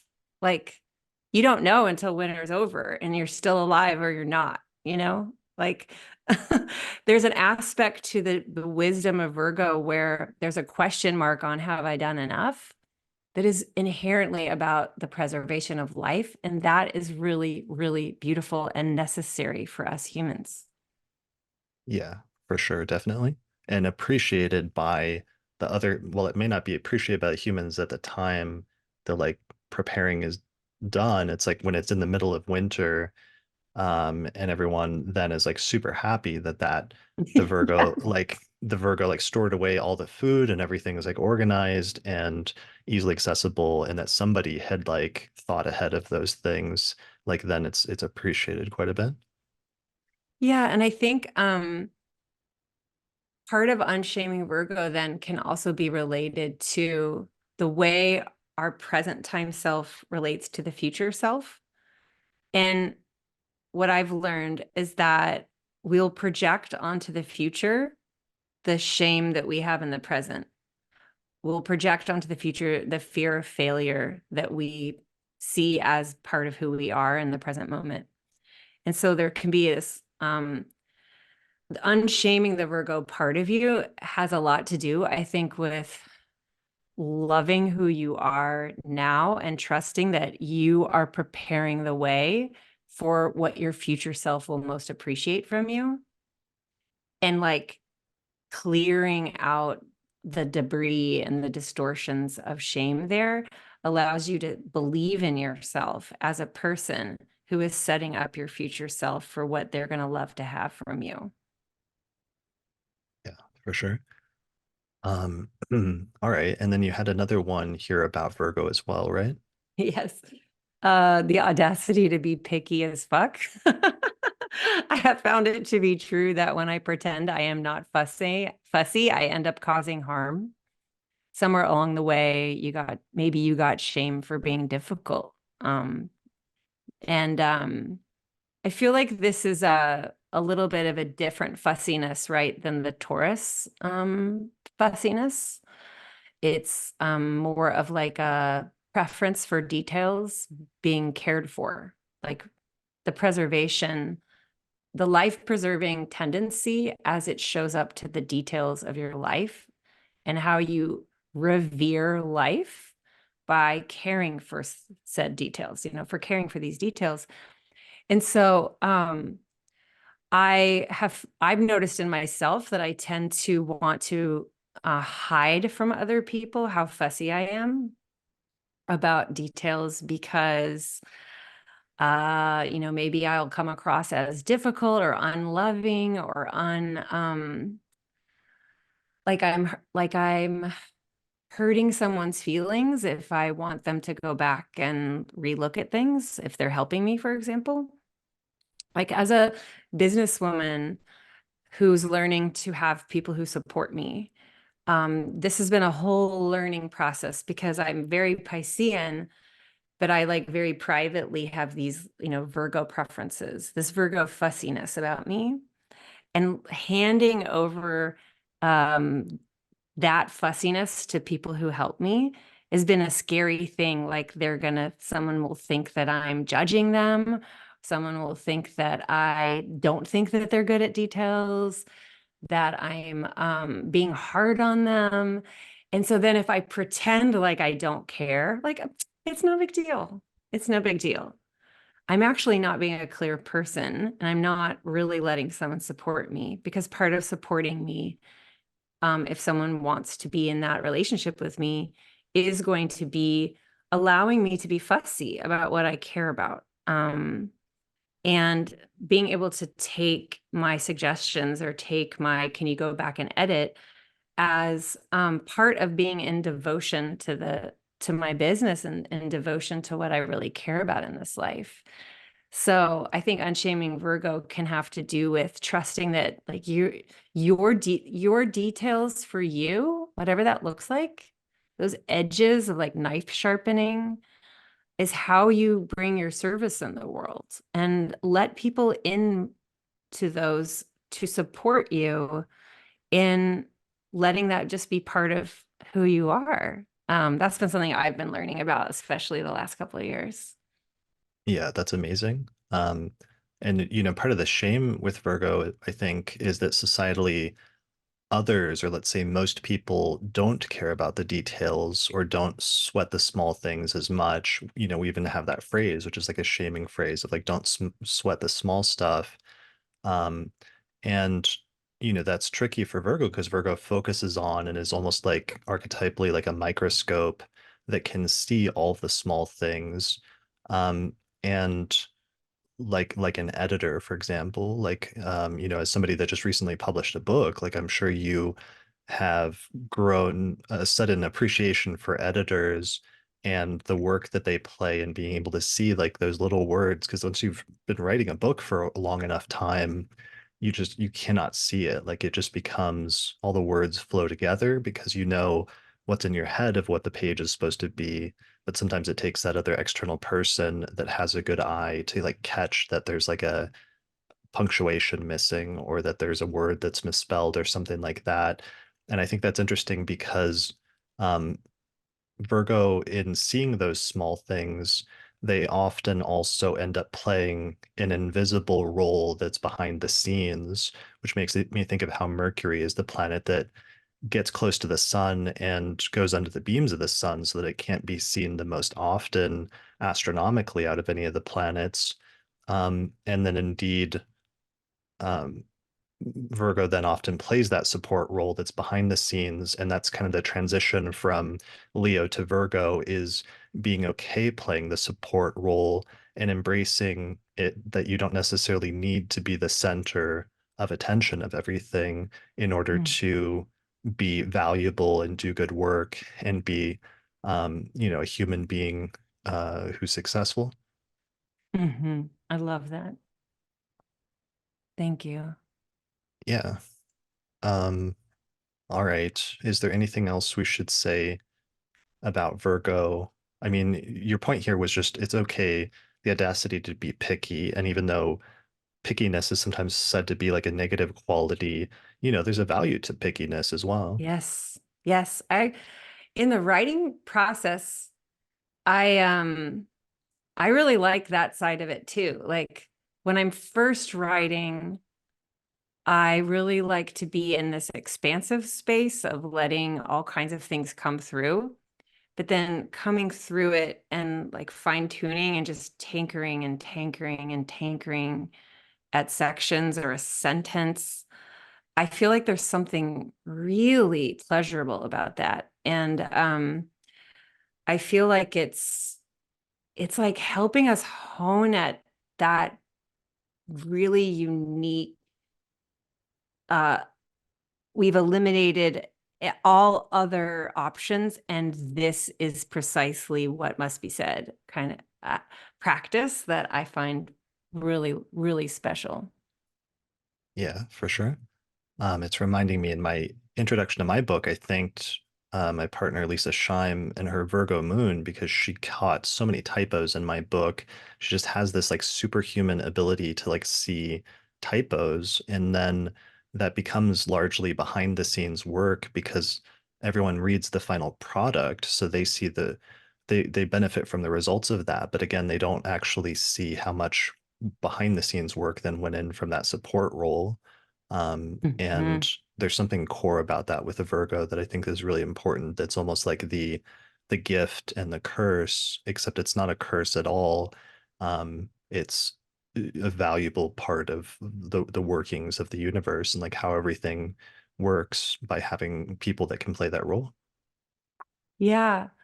Yeah, and what it makes me think of too, if thinking of yourself as Virgo, no matter if you have placements there or not, how to be that behind the scenes support to yourself even. Like what can you bring to your life in like this behind the scenes service kind of way that is actually crucial to the unfolding of what's being externalized and visible. Hmm. Yeah, for sure. All right. Any other points about Virgo? I feel good. All right. Let's talk about unshaming Libra. Yes. So one of the popular ones was maybe you're indecisive, or maybe their urgency is not your problem. Maybe you're indecisive, or maybe your pace is sacred. Libra invites us into profound congruence. Acting must be balanced with listening. Maybe the question is it indecision, or are you shaming the option you desire? Is it indecision, or does your truth feel dangerous? So the first part of that I feel like is just unshaming, taking your time, which relates to the other Venus sign of Taurus. Unshaming the process of not being urgent as you listen and find a sense of congruence and agreement inside of yourself that compels you to now act or make a choice. But then someone might be like, no, but Britten, I just really can't, I just really can't decide, or I really can't act. And it's very frustrating. And that's when I wonder is if what's going on is that one of the things you're weighing out is some kind of desire or a truth piece that you're thwarting or silencing or not looking at because some part of you shames that desire. Because what often happens in the shame world is there are something called competing desires, where you have one desire that's like socially acceptable, like helping people. And then you can have another desire that's not as socially acceptable, like I want to charge and make lots of money. Right? Like those two in shame world we can often be seen as mutually exclusive things. They're competing with one another. And so what we humans will do is we will just kind of like all we know is we feel like we're stuck and we are trying to figure out why. And often what it is like there's a real desire there that's just not being allowed to be seen. And as long as it's not being seen, there may be some part of us that's just doesn't feel good about acting yet. Mhm. Right.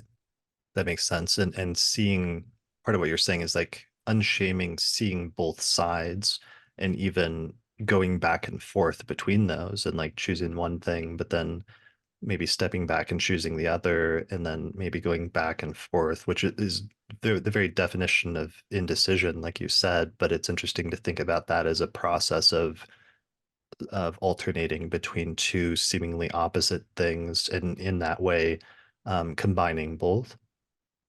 Yeah, I feel like the scales do in their design set up a binary. Um, and so when we put shame on the scales so that there's a bad decision or a good decision, which is the good decision? Like we just want to know, I just want to be a good person. I don't want to be a bad person. But I feel like as long as shame is present, we'll see these as competing as potential, when what I wonder is like, why is this in competition? Like, couldn't it also be possible that you could have a wildly helpful um, business that also makes the kind of money that sustains you and supports your desires, which end up helping people even more? And so when we unhook the binary from the scales, I feel like I wonder if sometimes these decisions also might move through, especially if you're worried that the other person, like Libra, like counterpoint awareness, if you're worried about what the other person thinks about you. And that's what's sitting on one side of the scales is your fear around being shamed, balanced with what you might want. Now you've the scales are all about the binary of shame rather than two um, you know choices that don't have to be in competition with each other. Right. So it's basically it's okay to have both. It's not it's not always an either or, and sometimes it's a yes and. If you know that phrase, I don't know if that's the right like application of it Mm-hmm, here, mm-hmm, but it mm-hmm. seems possibly relevant. Yeah, I think that allowing ourselves to be more messy and contradictory can help clear some indecision. Because if we're looking for our decisions to be like really clean cut, um, like I can do what I want and no one will be mad at me. Mm. It may be really hard to get to that place. And then maybe you'll do nothing, you know? So I feel like Libra is messy because it's post equinox where autumn's just coming in, the leaves are changing colors, everything's changing all around us. Disequilibrium is everywhere. And that the wisdom of Libra is supporting us into like messiness just being part of the conflicts we move through as humans. Yeah, I mean, autumn, I was reflecting last year during Libra season is also just like one of the most beautiful parts of the Yeah. year. And I think that's what's Yeah. interesting about those two Venus ruled signs is like you have Taurus, which is when everything hits its peak beauty in terms of the beauty of youth and the vibrancy of that. Whereas there was something about autumn that is like the beauty and vibrancy of maturity or even of old age. That's beautiful when all of the leaves are changing and everything is just like at peak vibrance in that sense. Yeah. It is so beautiful. And that leads me to one of my other faves, which is if you shame those who insist on beauty, then you will shame beauty in yourself. If anesthetics refers to numbness, then aesthetics refers to aliveness. And like thinking about the shaming of surface or the shaming of cosmetics or the shaming of like the cute popular girl as the Libra archetype. That this broad shaming of beauty is not life affirming or life loving, because beauty is deeply part of that sign and that season of the sign. um yeah, I mean, beauty is such a fraught topic, you know, and so much of that is not our fault. It's from the conditioning of culture that says this is what's beautiful and this is what's not beautiful. And the desire to want to be able to look at ourselves in the mirror and see beauty is something that we long for. And then, but at the same time, then culture will shame you for being someone who likes to look in the mirror, like you're some kind of evil stepmother, with mirror, mirror on the wall. And like calling a vanity and then coupling vanity with badness because it's selfishness. There's this kind of fraught situation in our culture, which I do think is can be experienced by different bodies differently, whereby it can feel like, well, what? You wanted me to focus on my beauty, and then now you're shaming me for caring about my beauty? Like, how does one do anything right around here? Like, how can I be a good person? And that's what then it just like loops us back to the shame piece. Um, but what I found to be true is the search for beauty in oneself and in the mirror can be deeply congruent with the desire to see beauty everywhere. And they're deeply connected. This longing to seek beauty in all things and in all experiences feels very Libran. That's really good. Yeah, I think that's really important because we culturally have sometimes there's a shaming of aesthetics as being shallow somehow, that you're supposed to look past appearances to more, quote unquote, substantial or important things, or to like not judge a book by its cover because there might be important information in it, etc., because we don't want societally there to be the negative parts of that, where something is devalued if it doesn't have some subjective sense of like aesthetic appeal, but then yeah, then as a result of that, you it can go too far and can end up like shaming those whose perception of the world or who have a more developed sense of aesthetics and a perception for and an ability to sort of see and recognize beauty and symmetry in the world in terms of trying to think of what beauty even is. I was rereading the introduction, Robin Waterfield's introduction to the Timaeus the other day, where Plato talks about the planets. And one of the things the translator pointed out is that Venus has the most symmetrical and almost perfectly circular orbit, whereas the other inner planet, Mercury, it has this wildly elliptical orbit so that I thought that was really interesting that the planet that we associate the most with beauty and symmetry is the planet that has astronomically the most almost like perfectly symmetrical and beautiful orbit essentially as well. Yeah. Yeah, and it makes me think about like the word agreement, as agreement can speak to both like a formal agreement, like aesthetically the form of a thing, like the way it coheres is like its agreement, um, but also like negotiation and peacemaking and conflict, and how Libra speaks to these parts of human experience.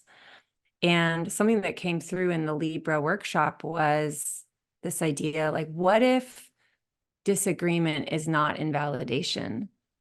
And I feel like in our culture, I tend to find that Venusian things are more invalidated. And the Libran desire for peace and for moving through conflict towards agreement is one that is fraught for us in our culture, that we don't have a lot of comfort with conflict, and we don't have a lot of comfort with trusting in the process of moving through conflict towards repair, um, such that we see anyone disagreeing with us anywhere as someone invalidating us. And I feel like Libra is actually from an unshamed place of like being comfortable with how one moves through agreement and disagreement, is able to see that someone disagreeing with you is not like shaming you and saying that you're not worthy and saying that you're a terrible person. That if we could agree with that disagreement is not invalidation, I think we would be more comfortable sharing our voices out in the world, because we're in a world right now with cancel culture where it's like someone doesn't agree with you, they're gonna take you down. So these are some of the ways that I feel like Unshaming Libra could be really supportive to us, so that we can trust in the messiness of pathways for peace and pathways through. Okay, so we don't agree, then what? Right. And also you mentioning like it makes me think of like social graces, and since we had talked about Aries and some of the things to embrace, the other side of that spectrum is the value of like politeness and niceness and sort of social the facility with that Libra has, which can be a good thing in some instances. Yeah, I mean, I think if niceness becomes the name of the game, then there's probably a lack of coherence, at least on one side, because someone's privileging coming across as a good person before um, naming what their truth is in this situation. Maybe, But or maybe they're valuing social coherence, or I can't think of the word for mhm, coherence, but it's like social um having a good relationship with somebody. Like let's say you run mhm. into a neighbor all of the time. You could be maybe you're going somewhere and you don't have the time to like talk to this person, and so you just like gruffly are like hello and you keep walking, versus or maybe you don't feel like being let's say, nice to that person versus maybe Libra valuing social harmony between people and therefore doing things in order to promote that more than somebody else, which could be devalued as a weak or shallow form of not saying what you really mean or something like that. But perhaps from a social standpoint, there's something important about that desire to for things to be harmonious between Mm-hmm. individuals rather than being inharmonious or discordant. Yeah, I see that. Yeah, thank you. Um, Last thing I want to mention here, just that you made me think of, is Venus. Read some speculation that the glyph for Venus in like Greco-Roman astrology may have originally been meant to represent a mirror. So it sort of ties in with our previous theme. I don't know if that's correct, and I think it's somewhat of a speculation, but it might be correct. Wow. I love that. Yeah. All right. Anything else about Libra before we move on? Mm, I think that's good. All right. Cool. Let's move on to unshaming Scorpio. Yes, Unshaming Scorpio. Um, so one of the first ones I led with in Scorpio season was maybe your obsession is a problem, or maybe your capacity to be endlessly fascinated by something is a threat to standardized respectability.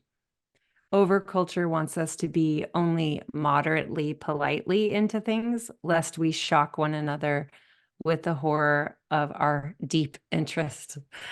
And I feel like one of the things that is often thrown at Scorpio is this idea of them being obsessive. Um, and so that started to feel into like, what's so bad about obsessions? And I feel like being really, really, really into things is sometimes considered like out of decorum in polite culture. And that part of how we know who we are and it can express who we are can come through honoring what we're sort of endlessly fascinated by and want to go down, down, down, down, down into like, where is the very bottom of this thing? I want to get all the way to it. What that makes me think of is I think I came up with it. It's okay to be passionate about something. And then you can break that down even further and say it's okay to be passionate. And now all of a sudden we've connected like a bunch of the Scorpio archetypes together. Mm-hmm. Yeah, to be passionate, unshaming being passionate. And I think that probably the root of some of our fear of it is is like the chaos of being in your emotional world again. Like it brings us back to other water signs of the chaos of it not being fully logical and thus maybe not being fully controllable and thus not being fully like what a grown up does. Because I think a lot of shame is about preparing us to be adults in our world. And so we carry that sense of like grown-ups don't get that passionate because they have to fill in the blank. Right. And to be like with Cancer, swept up in your emotions about something. But what if, in this instance, because it's a fixed water sign, what if your emotions are not transient or passing? What if they are abiding emotions Mm-hmm. that you're being driven by that stick with you and that therefore cause you to stick with something for much longer than someone else might because you're so passionate about it? Mm-hmm. That really resonates. Yeah, and it's like this the language of those passions is the language of your truth at some deep core level. And there's a to me there's a kind of erotic aspect to that because it comes through in through these really bodily feelings like down low where we have a sense of our deepest pleasures but also our deepest pains and that like revealed into a room can feel like out of decorum or out like not a what respectable culture talks about is the depth of those deeper feelings. Mhm. I like that. That's really good. Um, and another aspect of the Scorpio archetype that you brought up is the darker end of things, or like the perception of that. Yes, the audacity to be macabre. Is that how you say it? Macabre, macabre. I think that might be, but I don't know if I've ever tried to pronounce it before. So I always thought it was like macabre, but I'm probably then way mispronouncing that. I'm a chronic mispronouncer. No, But you're blowing my mind right now if it is macabre. So I've learned something new today. okay, super. I took French, so I add the like bras, at the end, but that's maybe just me just flaunting my my francophone background. Only in a culture terrified of death would we make someone feel selfish or ruminating on the fact that things end. We cannot separate ourselves from the gruesome and the creepy because these two belong to life. And when I wrote on that, I was also thinking about from my own life, just that my dad died when I was a teenager, and I just thought about death all the time, but I didn't feel like I was allowed to talk about it. Like I didn't like I everyone scurried out of the room when I would walk in a room because I was the scary person that reminded everyone that your parent can die. And I feel very strongly that this is not helpful to us as a collective, that we can't talk about how sometimes we're thinking a lot about death and we're thinking about what happens when we die. And we're wondering, what happens to our family members and our loved ones when they leave this world. And we're wondering, like, what will people think about us or say about us after we've gone? And we have these thoughts, and then we're told, like, ooh, don't talk about that, or like, don't be so morose, don't be so macabre. And it's like, I feel like it's a deep thing to get close to this part of human experience, because then we can come back to it and feel back into our aliveness. And this is like the Taurus Scorpio axis is like, how can we really appreciate the budding aliveness of like ripe fruit if we're terrified of the rotting fruit. And so, we often like shame Scorpios, like they wear all black, and why do they have to, fill in the blank? Why do they have to be like that? Getting all this attention because they're wearing black. And it's like the audacity to not mask the fact that death is a part of reality. Um,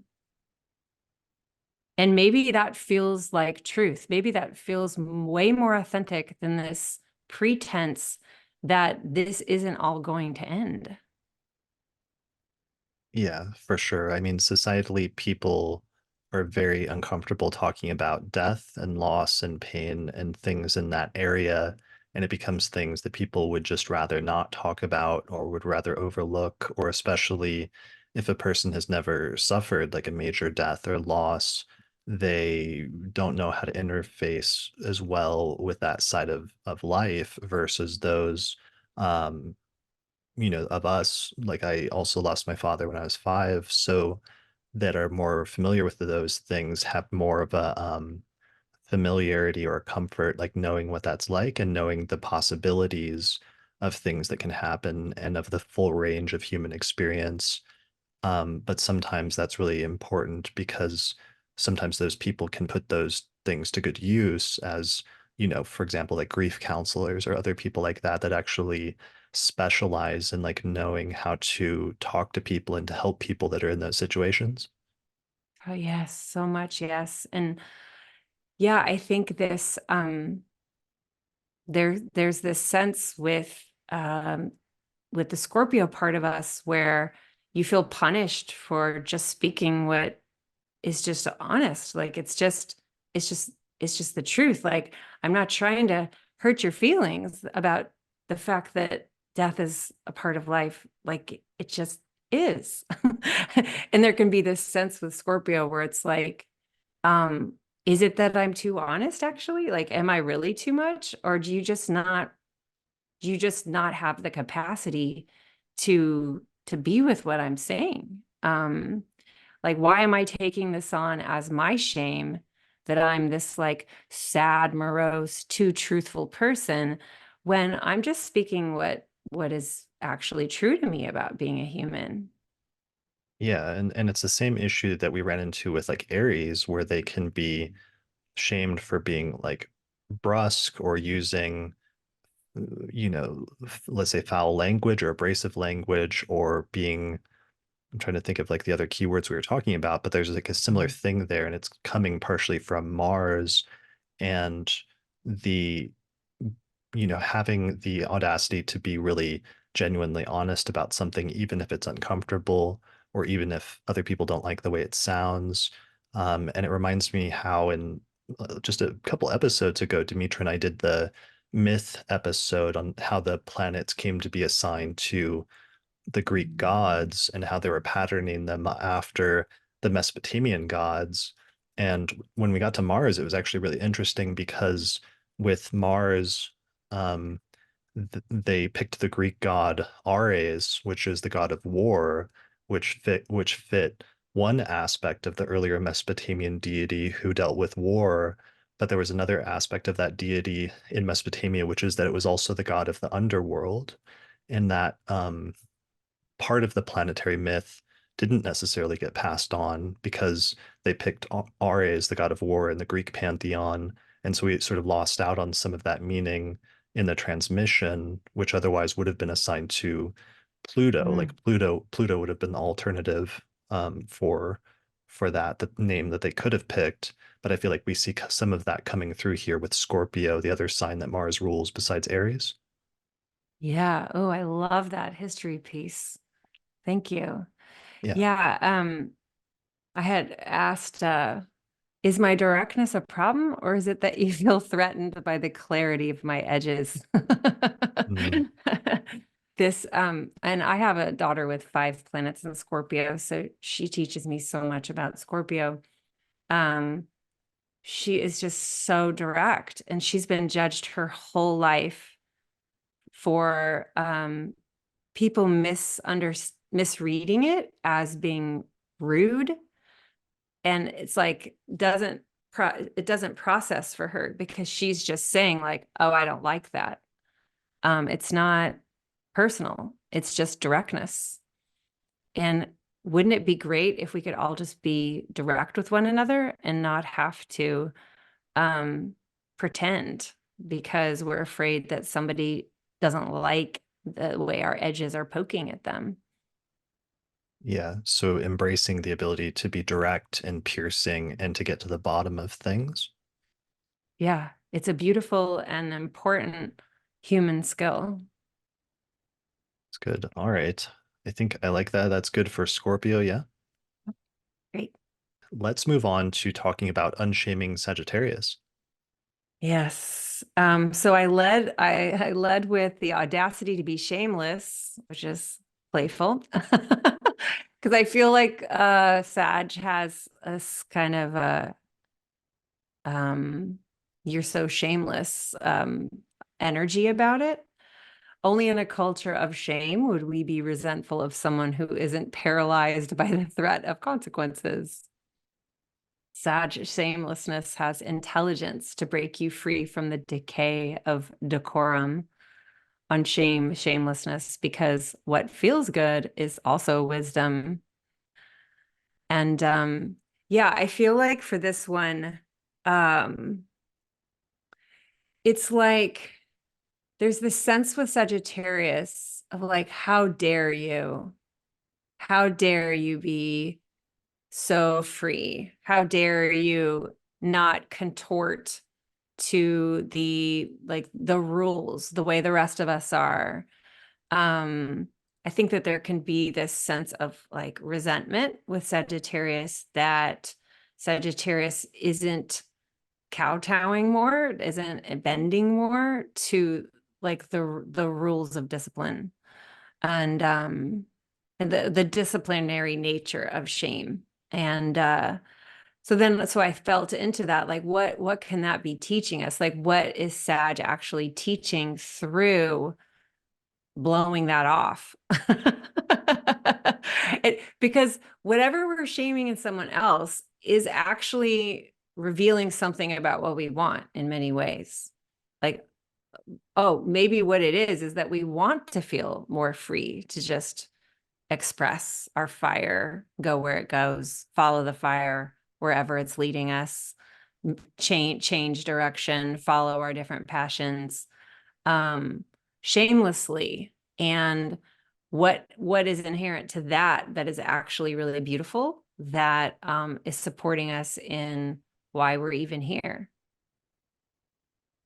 Yeah, that's just like it's very similar to Leo in that way in terms of the two fire signs and um having a sort of shameless quality, and others maybe then developing a jealousy over how free they are to be themselves. And it's interesting that freedom is part of the component there, like the freedom to be who you are authentically and to be okay with that. Yeah. And I think this comes through the element of fire. You know, I think that fire is probably the element. We could argue about it, but I feel like fire is an element that many feel the most scared of in themselves, or the most like limited in terms of how they let it move through them. And I think that there's like the intelligence of Sagittarius as being what we need right before the winter solstice, and being what is pulling us out of Scorpio, being this like expansive energy that we ride and we let it move through us, like more like song than like regular talking. It's a really essential part of who we are, that tells us what our spirit most craves in this life. And so it, to me, in its inherent intelligence, it like needs to run its course and get really big, because it's like this fire that's keeping us alive in the dark, the darkest time of the year. And so when we're closing in on the Sagittarian part of us, we're actually like closing in on what gives us hope, and what gives life meaning, what our spirit is wanting to ride. And to me, the intelligence is that Sagittarius is what we're handing to Capricorn, that Capricorn like builds a life around. Is like, what is the fire that's worthy of Capricorn's building nature? It's from our clarity around the Sagittarian part of us. But if we shame that Sagittarian energy from expanding and growing and going and singing and following where it wants to go, then we're sort of we're not getting crucial information about what our spirit wants to experience in this life. Mm, for sure. And coming off of Scorpio, like we had talked about Scorpio and embracing sometimes the darker side of life, with Sagittarius, we go into this different phase of embracing our and unshaming our optimism, that it's like okay to Mm-hmm. be optimistic, even like wildly or blindly optimistic about the future, because sometimes that's the part of ourselves where just having an unbridled optimism will actually carry you through and see you through to success in something that you might not have otherwise if you didn't have that optimism. And maybe in that way, it's kind of similar to Aries charging in headfirst into something and acting and doing something before they fully planned it out, but that being necessary to follow that spark of inspiration. Yeah. Yeah. I think something that is worthy of teasing out with Sagittarius is this distinction between conviction and certainty. Just like Aries isn't certain, like it's not running on certainty. That's not what's motivating it. It doesn't know. It's just going for it anyway. I think we think about Sagittarius as having conviction, and sometimes as a part of us that can allow that conviction to harden into dogma. But I feel like as a mutable sign, what it wants to be is having conviction to the beauty of the story, whether the beauty of the story is tied to your spiritual beliefs, to your cosmology, to like an abstract concept that you find like beautiful to behold, and allowing your conviction that the story will hold without certainty to carry you through, that your love for the story itself is what's holding you and is leading you places. That's like your spirit is leading you places and you don't even know where you're going. You're just following the story. And I find that inherently really, it feels true in my body, as a really inherently supportive thing about Sagittarius. And so it's like, how dare you just have conviction that this is gonna is gonna catch you when you fall, or that this dream that you're following is going to cohere into something that isn't going to kill you, you know? And it's inherent to Sagittarius to trust the myth, to trust the heroic journey, to trust in like where it's being called, that the story itself is taking you wherever you need to go. And that's all you need to know in any given moment. You'll just be surprised as you keep getting there, because there is no getting to the horizon. Like you're just only going with the story. Totally. That's like it's like unshaming the ability to manifest through optimism, but also it reminds me, I was like rewatching the Potter movies recently, and then what is it, like the third one? Like he takes a luck potion, liquid luck, and then he just like goes out and he doesn't know where he's going or why he's going this direction, but he just has this feeling like he needs to go out in this direction to meet Hagrid or something like that.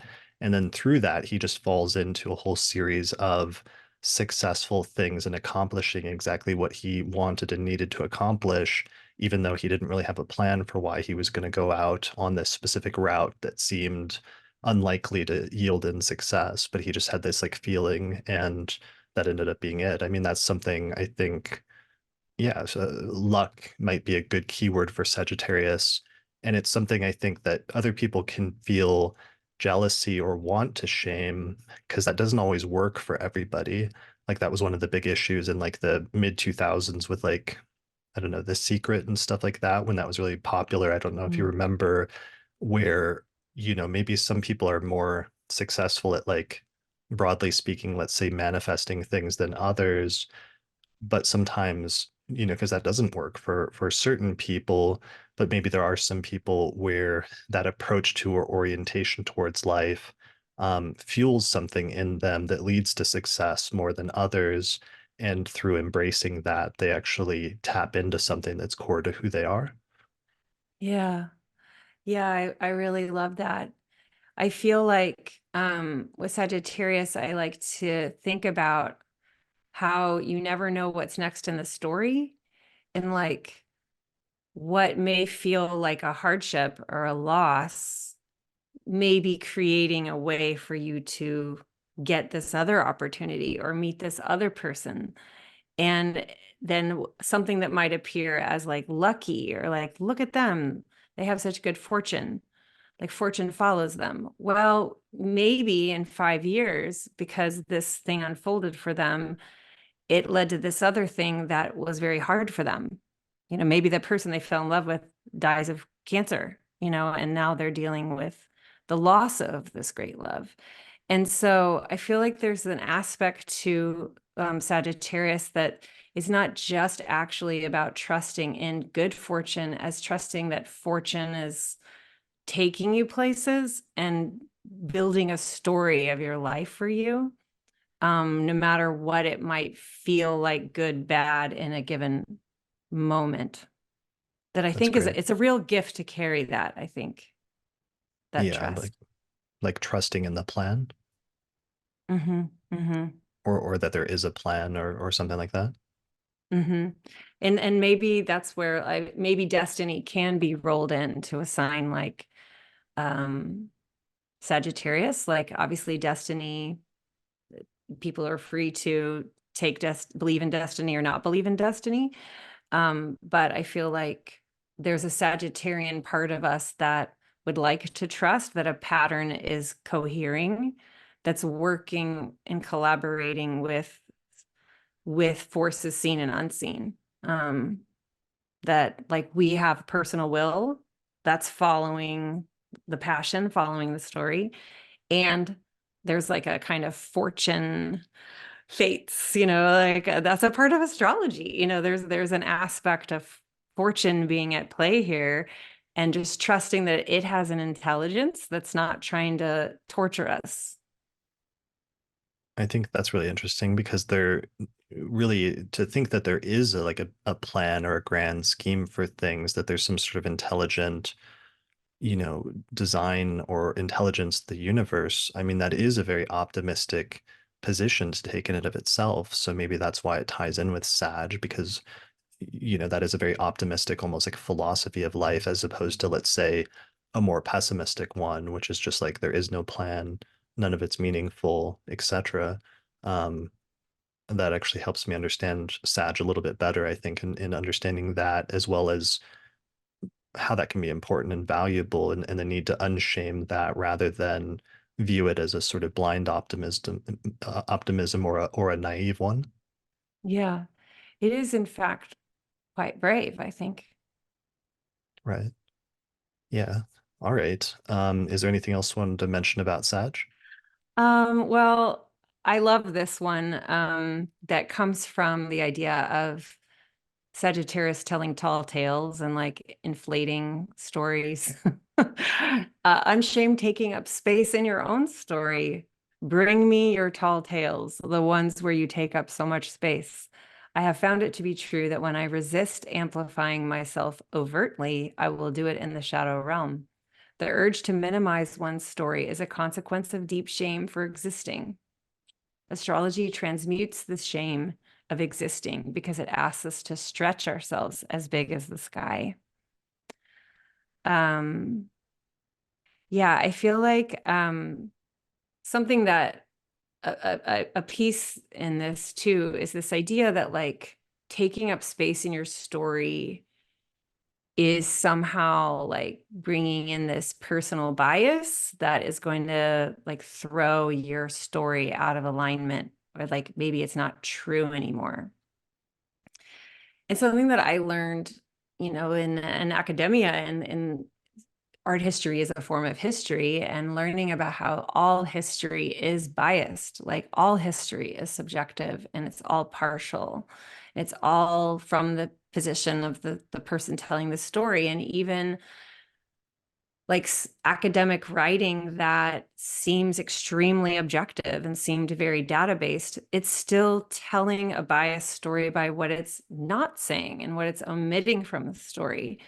And so it seems really helpful to unshame Sag for inflating itself in stories or sharing its bias in the story by naming that there is no unbiased narration, like owning that your narration is biased because it's your story, it's your way of seeing the world, allows you to not be pretending that you have an objective point of view or that you don't have a bias, because we can't help but have biases. So it's like allowing that to just be there for Sagittarius lets you then go ahead and be tall. Um, Speak with hyperbole. They're the more fun stories. And like we love the tales that have these big heroes. It's just but know that it's a biased narrative and like own it and lean into it and have fun with it. So, Maybe yeah. that also connects with the importance of storytelling and myth, in the sense of connecting us with a greater sense of meaning and purpose, but that there's something really important about storytelling and myths, even aside from the bias issue, that's important in the myth making of like how we bring meaning to our lives. Yeah. Yeah, I think that there's a way of shaming connecting yourself to astrology. Like, who do you think you are? Speaking about the Chiron that moves through yourself. Like, who do you think you are that you're like Chiron? And but that's what astrology feels like it's here to help us see, is that we can stretch ourselves to feeling and inside of ourselves the way, say, something like a Chiron archetype is actually alive in the the way that our stories have unfolded, and it's very supportive to us. That's one of the most supportive things about astrology to me. Hmm, for sure. One last thing, I don't know if this has come up at all for you, but I sometimes maybe embracing Sagittarius or unshaming Sagittarius as being a little goofy sometimes. I feel like there's a connection sometimes there with like Leo a little bit, um, but like the jokester, like the comedian, which I know is often more of a Mercury thing in some sense, but there's something about Sagittarius that has like the confidence to be like a little bit goofy and to like embrace that. Yeah, maybe it's like the broadness generally uh, opens the opens all the types within yourself, including that goofster, and you're just letting yourself take up space is really what it feels like. And that's one of the things that we might be like, oh, they're so loud. Oh, the Sagittarius, like, oh, their laugh. Right. But that's that part of that broadness that I think is inherent to what's needed in the season. And I did Yeah. want to get back to this, that the fact that I do think Sagittarius is shamed differently depending on bodies. And something that came through in Sagittarius season for this was the idea of Sagittarius, which was very popular. Um, and this idea of the what is Sagittarius for, like a female identifying body? When a lot of what we talk about with Sagittarius feels very like Zeus, sort of like freewheeling man in this world. And what does it look like to talk about this kind of wildness, the wildness of the Sagittarian as it moves through a body that doesn't identify as a man or masculine? And it was we've had a lot of fun speaking about like the keepers of the hearth fire in winter, telling the stories that are maybe sort of like more of like a women's communal work, or thinking about the bow as being just as valuable to Sagittarius as the arrow. And there's something here that is, I don't have all the answers. For me, it was like a total Aries move to be like, but what about Sagittarius? I don't know what, I don't have answers, but I'm bringing it in because it just came through and it feels fun and supportive to think about how the archetype may shift when, for different people. Mhm.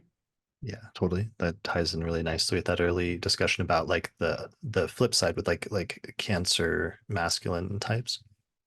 Yeah, and that's another inconjunct, um, because I think a lot of it is like, how can you be the like Sagittarian energy of having your backpack ready to go? You're just going to take off if you're responsible for caretaking small humans, and you need to stay home because you're supposed to be doing this selfless work.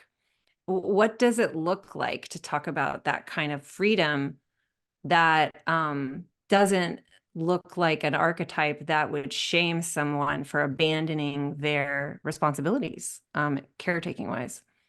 Mm, So that's part of, I think, some of the juiciness that conversations can have around that topic. yeah, totally. To wrap up this section, one of the things I was writing down, I was trying to condense it to like something about unshaming, letting your unbridled optimism and joy uplift other people somehow Mm, as being like a yeah. core thing. because it's infectious. Right. We pick up on it. It is supportive. And it's not your fault if someone doesn't want that right now. That doesn't mean there's something wrong with your expression of it, you know? Right. For sure. All right. Let's move on to Unshaming Capricorn, Yeah. So this was a hot one for me because I have Capricorn moon in my 10th house. So I feel very deeply connected to this archetype for my work in the world. And also, I think it's a deeply shamed sign and deeply misunderstood. which could I So mention like you're getting some nice transits too today where the moon today is at like 13 Capricorn, where your moon is as we're recording this today, and Jupiter's at about 12, almost 13, trining your 10th house moon as your book is coming out. I love it. Yeah. Yeah, was it destiny? Yeah, it's that feels there's a ripening in the air in my life. That's very true. Um yeah, so one of the things I led with was my ambition is my service because I was thinking about the shaming of Capricorn as like just ambitious, money focused, career focused, like capitalists who are destroying our world or something. And just like, what? It's actually so not Capricorn to me.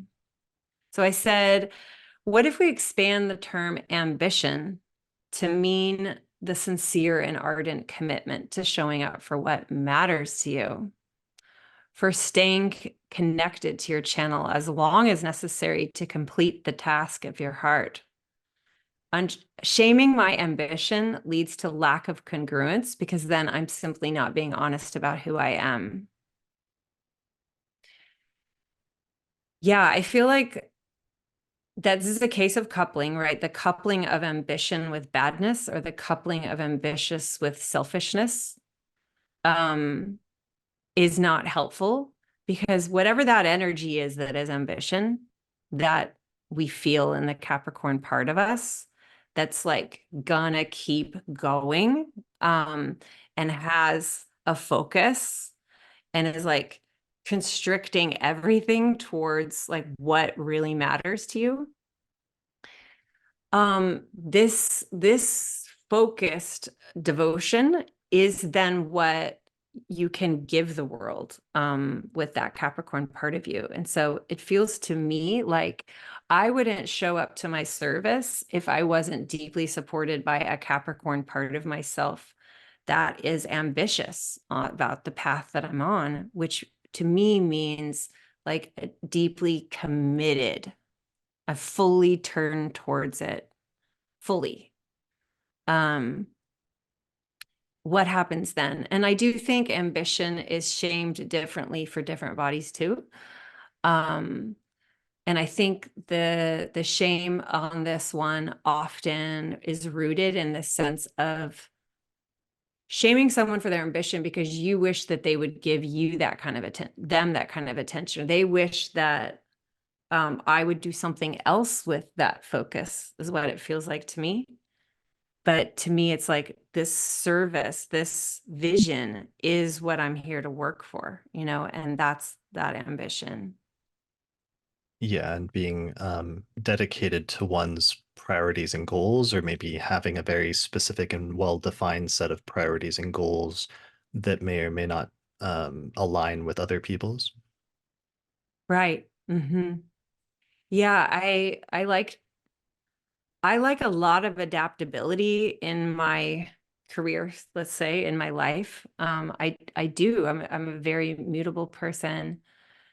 But when my Capricorn part of myself like sees a pathway towards something that I want to create, something that I want to build a world around, say like a class, that whatever that is, that focusing energy of the Capricorn constellates into place. And it's there's like no question for me on whether I'm gonna walk that. I just am. I'm gonna go and I'm gonna show up to it as long as it needs me. Once it dissolves, then I may never do it again. It's like over to me. But the Capricorn part of me is the part of me that shows up for what matters. Hmm. That makes sense. So showing up for what matters and unshaming, having the audacity to pursue one's goals and priorities, even if they don't align with others. Yeah, What are, especially if, sorry, go ahead. I was just gonna say, like, there's an aspect to this that um, we invite, we can invite the people around us to support us in serving these goals.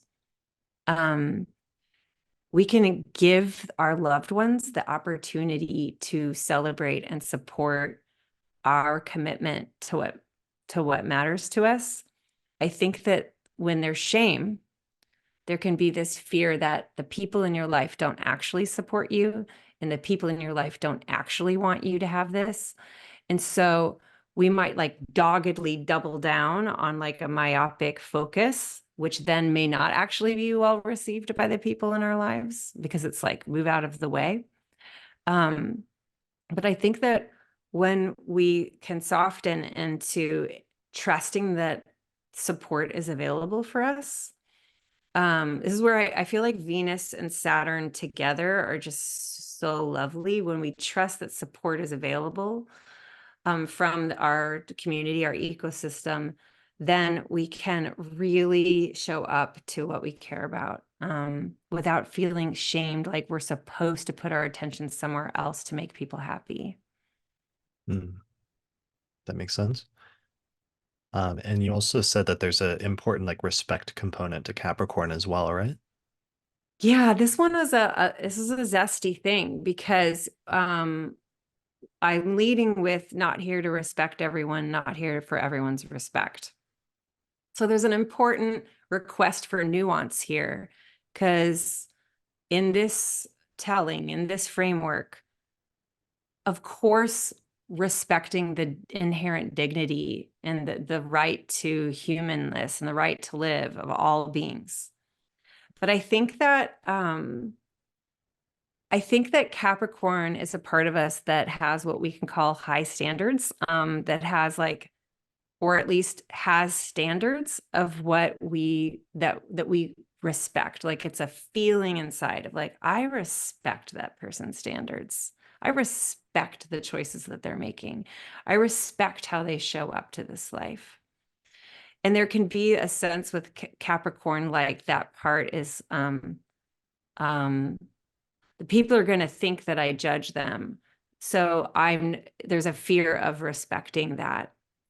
But I think that respect in this way is a kind of a malefic form of relating because it's a boundaried form of relating. It's saying, if I'm searching for someone to collaborate with me, I would love to work with someone. Um, it's a part of you that's going to be boundaried around that's not going to be just anyone. I'm going to want to respect the person that I'm collaborating with deeply. And I don't really respect all people when it comes to this particular project or this particular thing that I want to do. And trusting that like that doesn't make me a bad person to feel connected with your standards.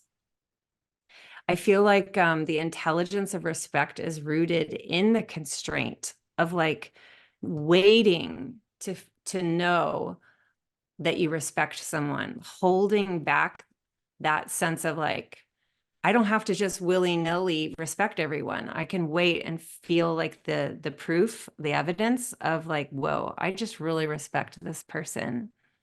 So I said, if I shame myself for withholding respect, there's a shadow desire in myself to be respected by everyone. When you unshame the exclusivity of respect, you release yourself from performing for everyone's respect. And I think there's a real liberation there.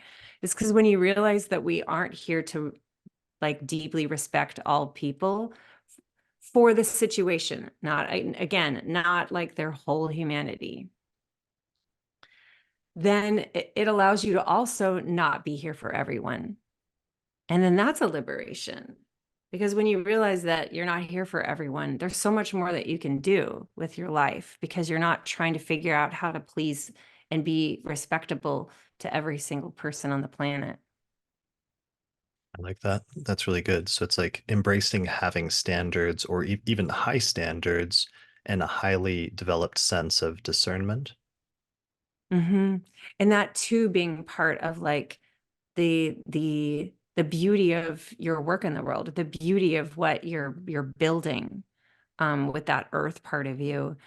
Its intelligence comes from these constraints that may read as exclusive, which is why it's malefic, because that Capricorn has a malefic energy, given that Saturn is the ruler and the exalted planet is also malefic.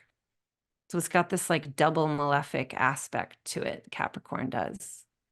Yeah, when it has this criticalness and an ability fundamentally to say no, because that's what Saturn is really good at is rejecting or saying no to something. And that's part of what having discernment is saying is seeing the faults in something and being able to say no to certain things or to reject certain things. Yes. Yeah. And then Yeah. that links to then self-respect that I shared. I found it to be true that my self-respect grows in proportion to the degree that I'm willing to be malefic. I respect myself when I experience the malefics moving through me because it means I'm taking the risk to show you who I am, no matter how you respond to me. It means I trust that I cannot be abandoned because I will not abandon myself. That's really good. Hmm.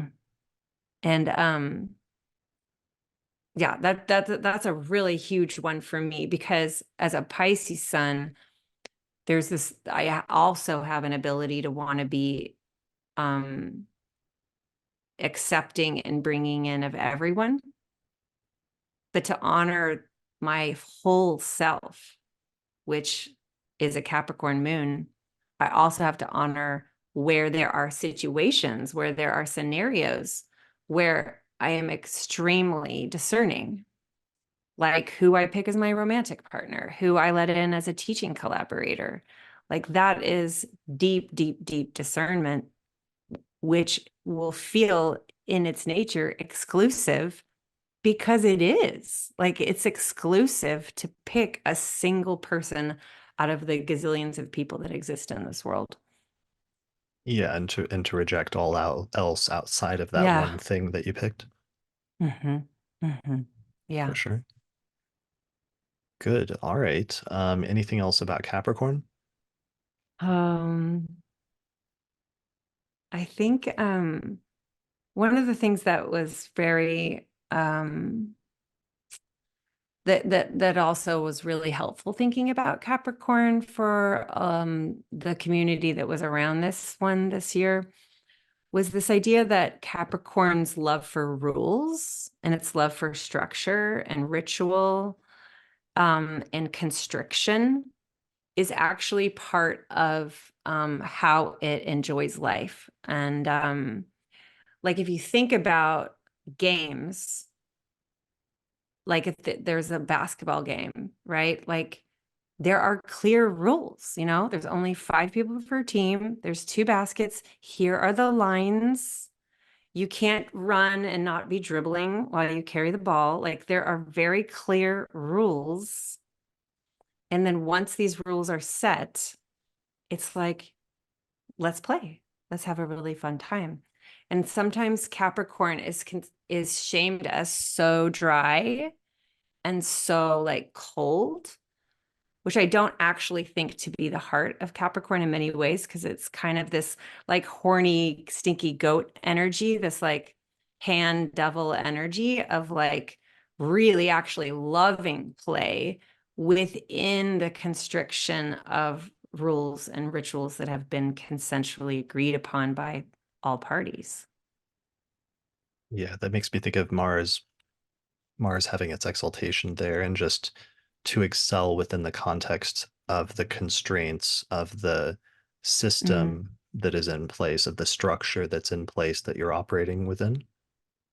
Yeah, I have to stop you because I just saw that my garage band was bouncing and it looks like it just stopped as a call had just come in that I declined. I Hmm. didn't realize that that was open. So I apologize, but it was just as you started speaking just then.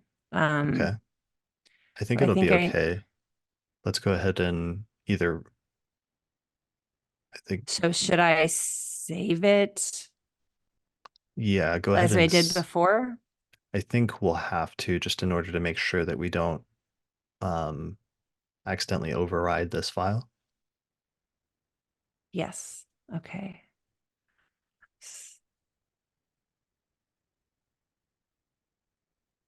Okay. And then now I'm gonna export song to disk, wave.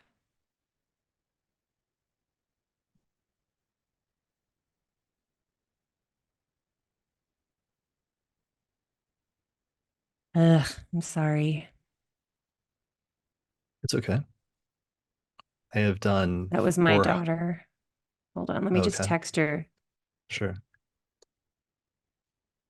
I've done 400 episodes, so I've seen all manner of different ways this can go, and I have learned just to roll with it.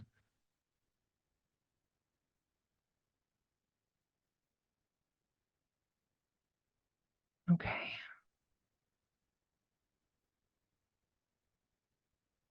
I am just closing my text box now. I just sent her the message to not call. I have one, my oldest one is driving now. So um that's a wild thing. Yeah, that's a whole new world. It is a whole new world. She's a junior in high school. She's the Scorpio.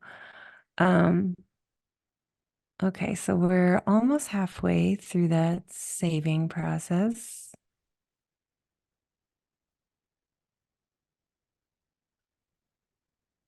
How you doing?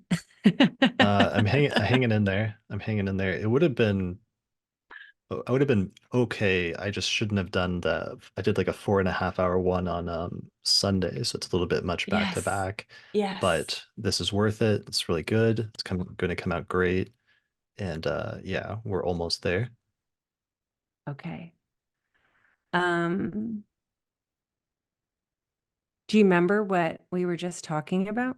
Like, no, I'm blanking out. Did we start Aquarius or do we need to? I think I was just finishing that point about rules and structure being like lots of fun for Capricorn. Here, I'm turning on my light in case it's starting to get dark here. Let's see. Sure. Is that okay?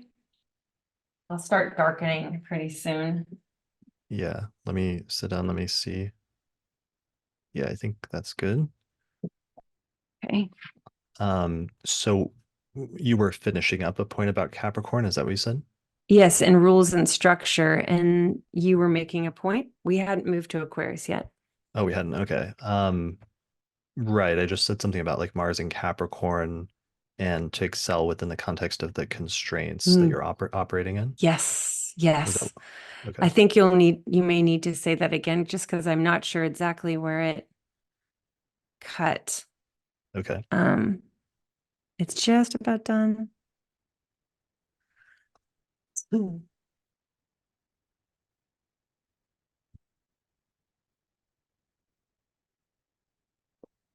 Hmm. Okay. So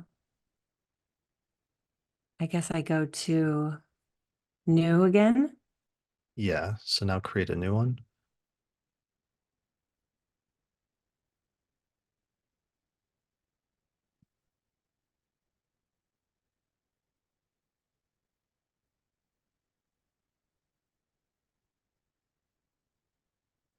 Gotta turn off the TikTok-y thing. Oh yeah.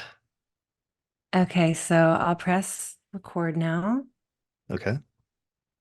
Oh, now it's off. Good. Okay, and we're back.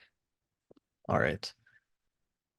All right, so we had a little interruption, but just to restart where we were. So I said something about it makes me think of Mars in Capricorn, Mars being exalted in Capricorn, and the principle of excelling within the context of the constraints that you're operating within, whether that's like a game or a business or whatever it is, once you've established those rules that you were talking about earlier. Yes, exactly. I think that Capricorn can come off as rigid when the beauty of what those like angles are giving us is a knowing about where the constraint needs to be in order for you to then enjoy doing what you want to be doing. Right, by establishing the boundaries and then playing within the context of those boundaries. Yes, yes, All right, cool. Is there anything else about Capricorn before we move on? that's great. All right, cool. Well, let's move on to talking about unshaming Aquarius. Yes.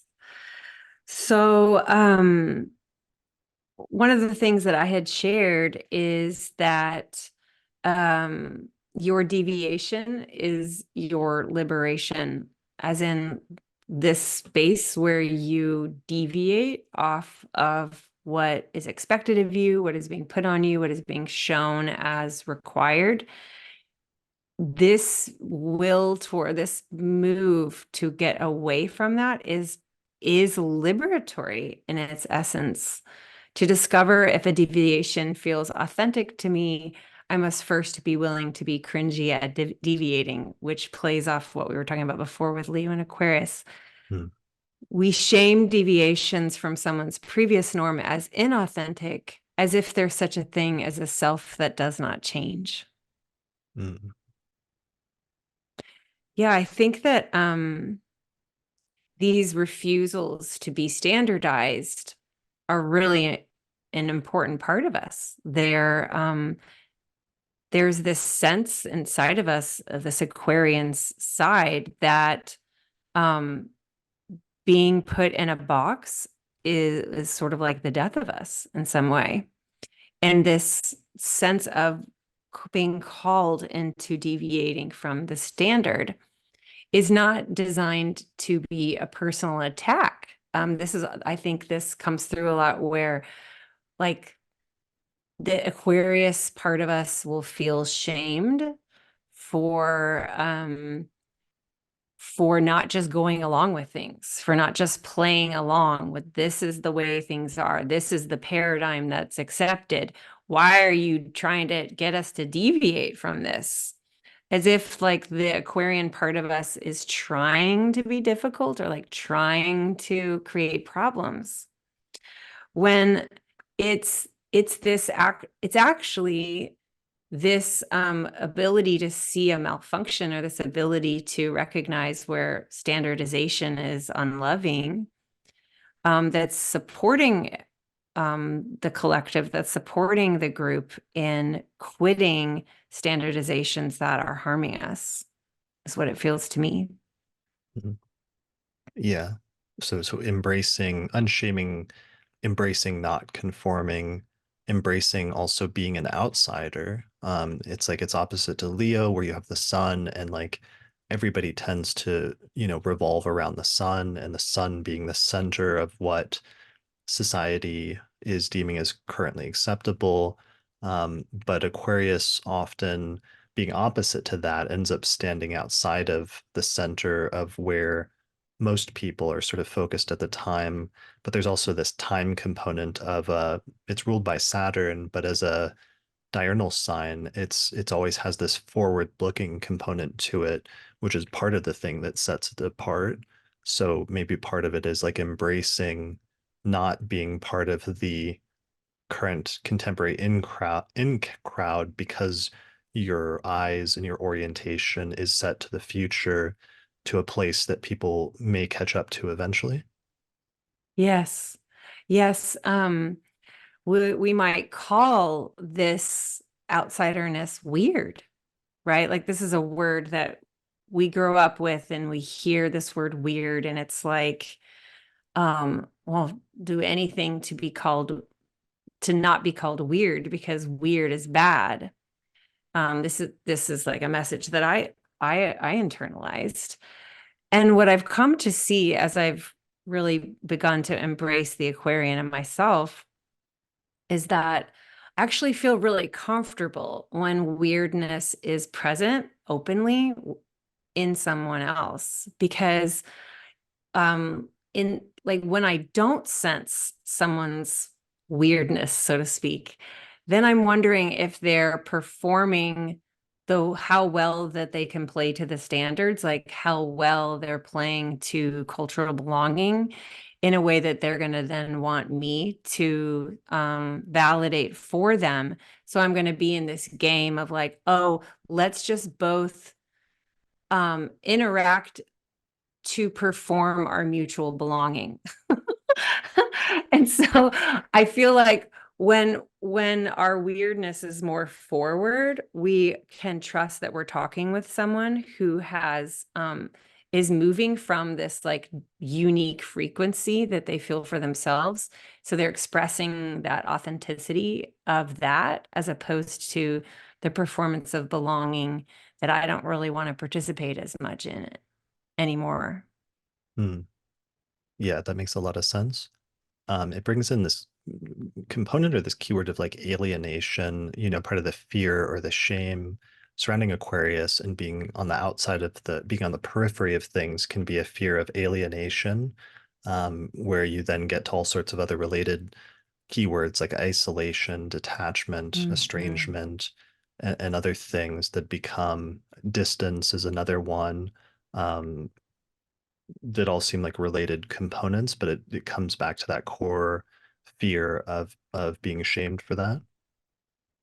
Yeah, and on it in full transparency, this really came forward for me in the process of promoting Unshaming Aquarius that of all the signs, unless you just full on embrace your Aquarian nature, like if it's a full blown, like this is just who I am, and there are a lot of individuals who love being Aquarian and um, talk about how much they love being Aquarian, but it's almost like everyone else is like, oh, I don't know that I want to go there because I think inherently there's this fear of being the outsider. Like there's a deep rooted fear of being cast out, of being away from the safety of community, of being ostracized, of like who's going to be there for me if I go outside that line?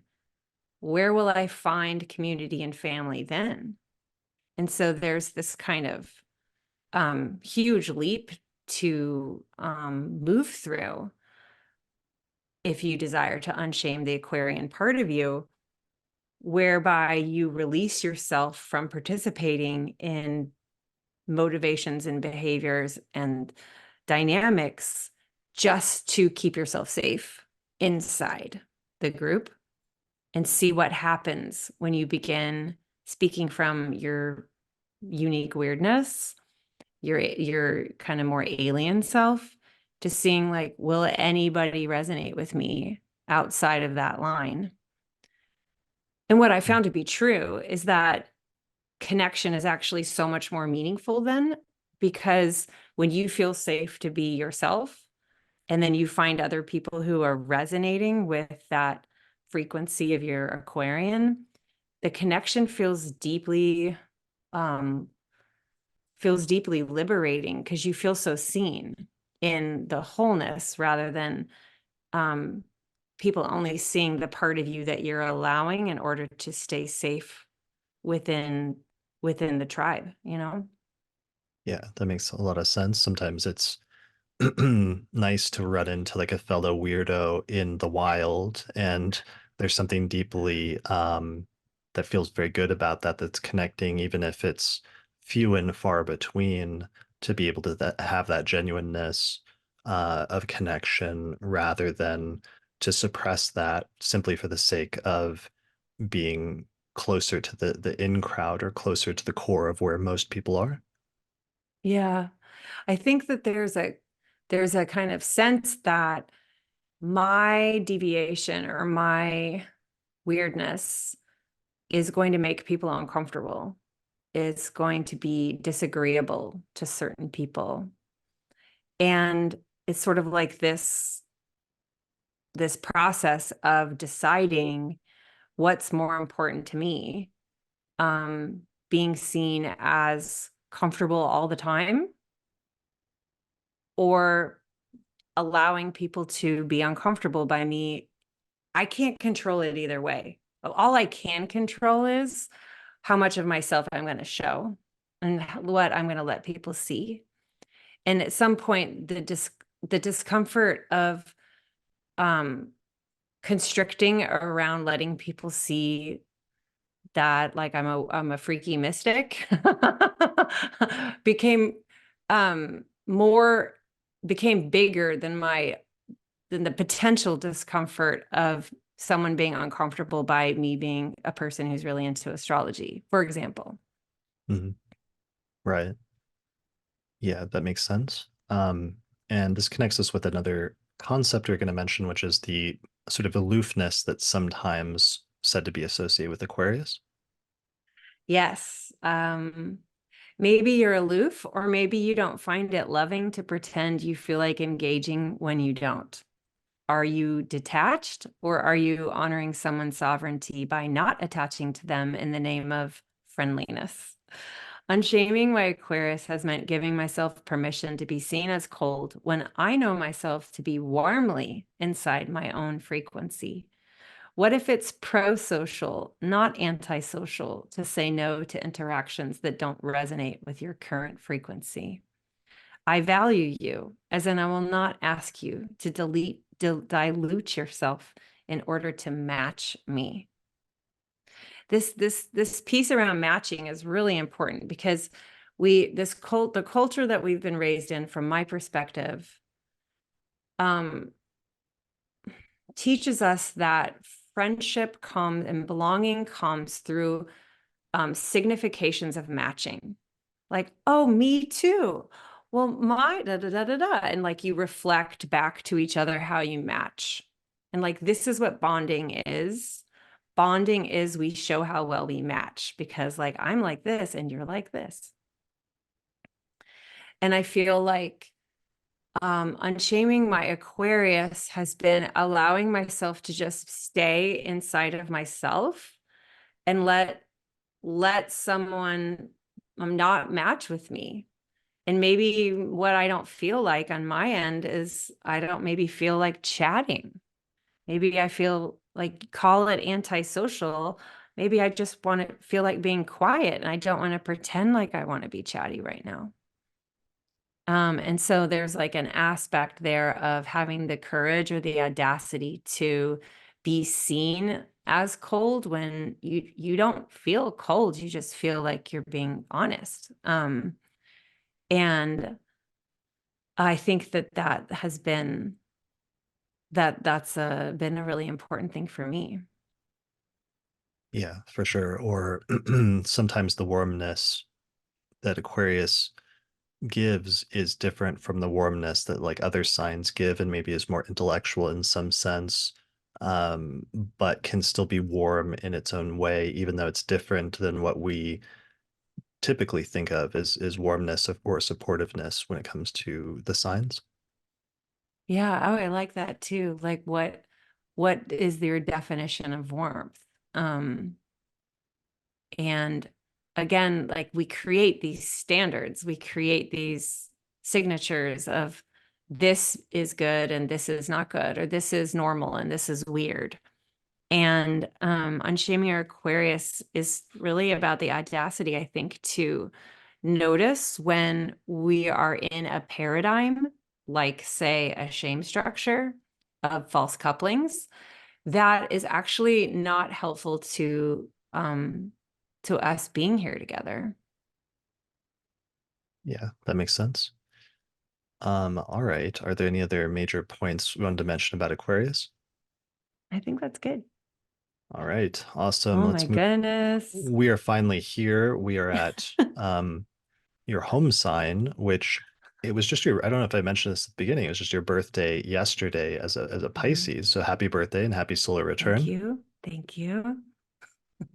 All right, let's talk about unshaming Pisces. Yeah, so I led with it's not zoning out, it's tuning in. If you shame someone for being quote unquote in their own world, then you will shame yourself for wanting a break from this one, leading to unconsciously escapist behaviors that might lead to more shame. Unshaming Pisces means giving one another more spaciousness with timing expectations and checking resentments when someone doesn't find what's meaningful to you as meaningful to them. The Pisces part of you understands already that it's not personal. Everyone is living in their own dream.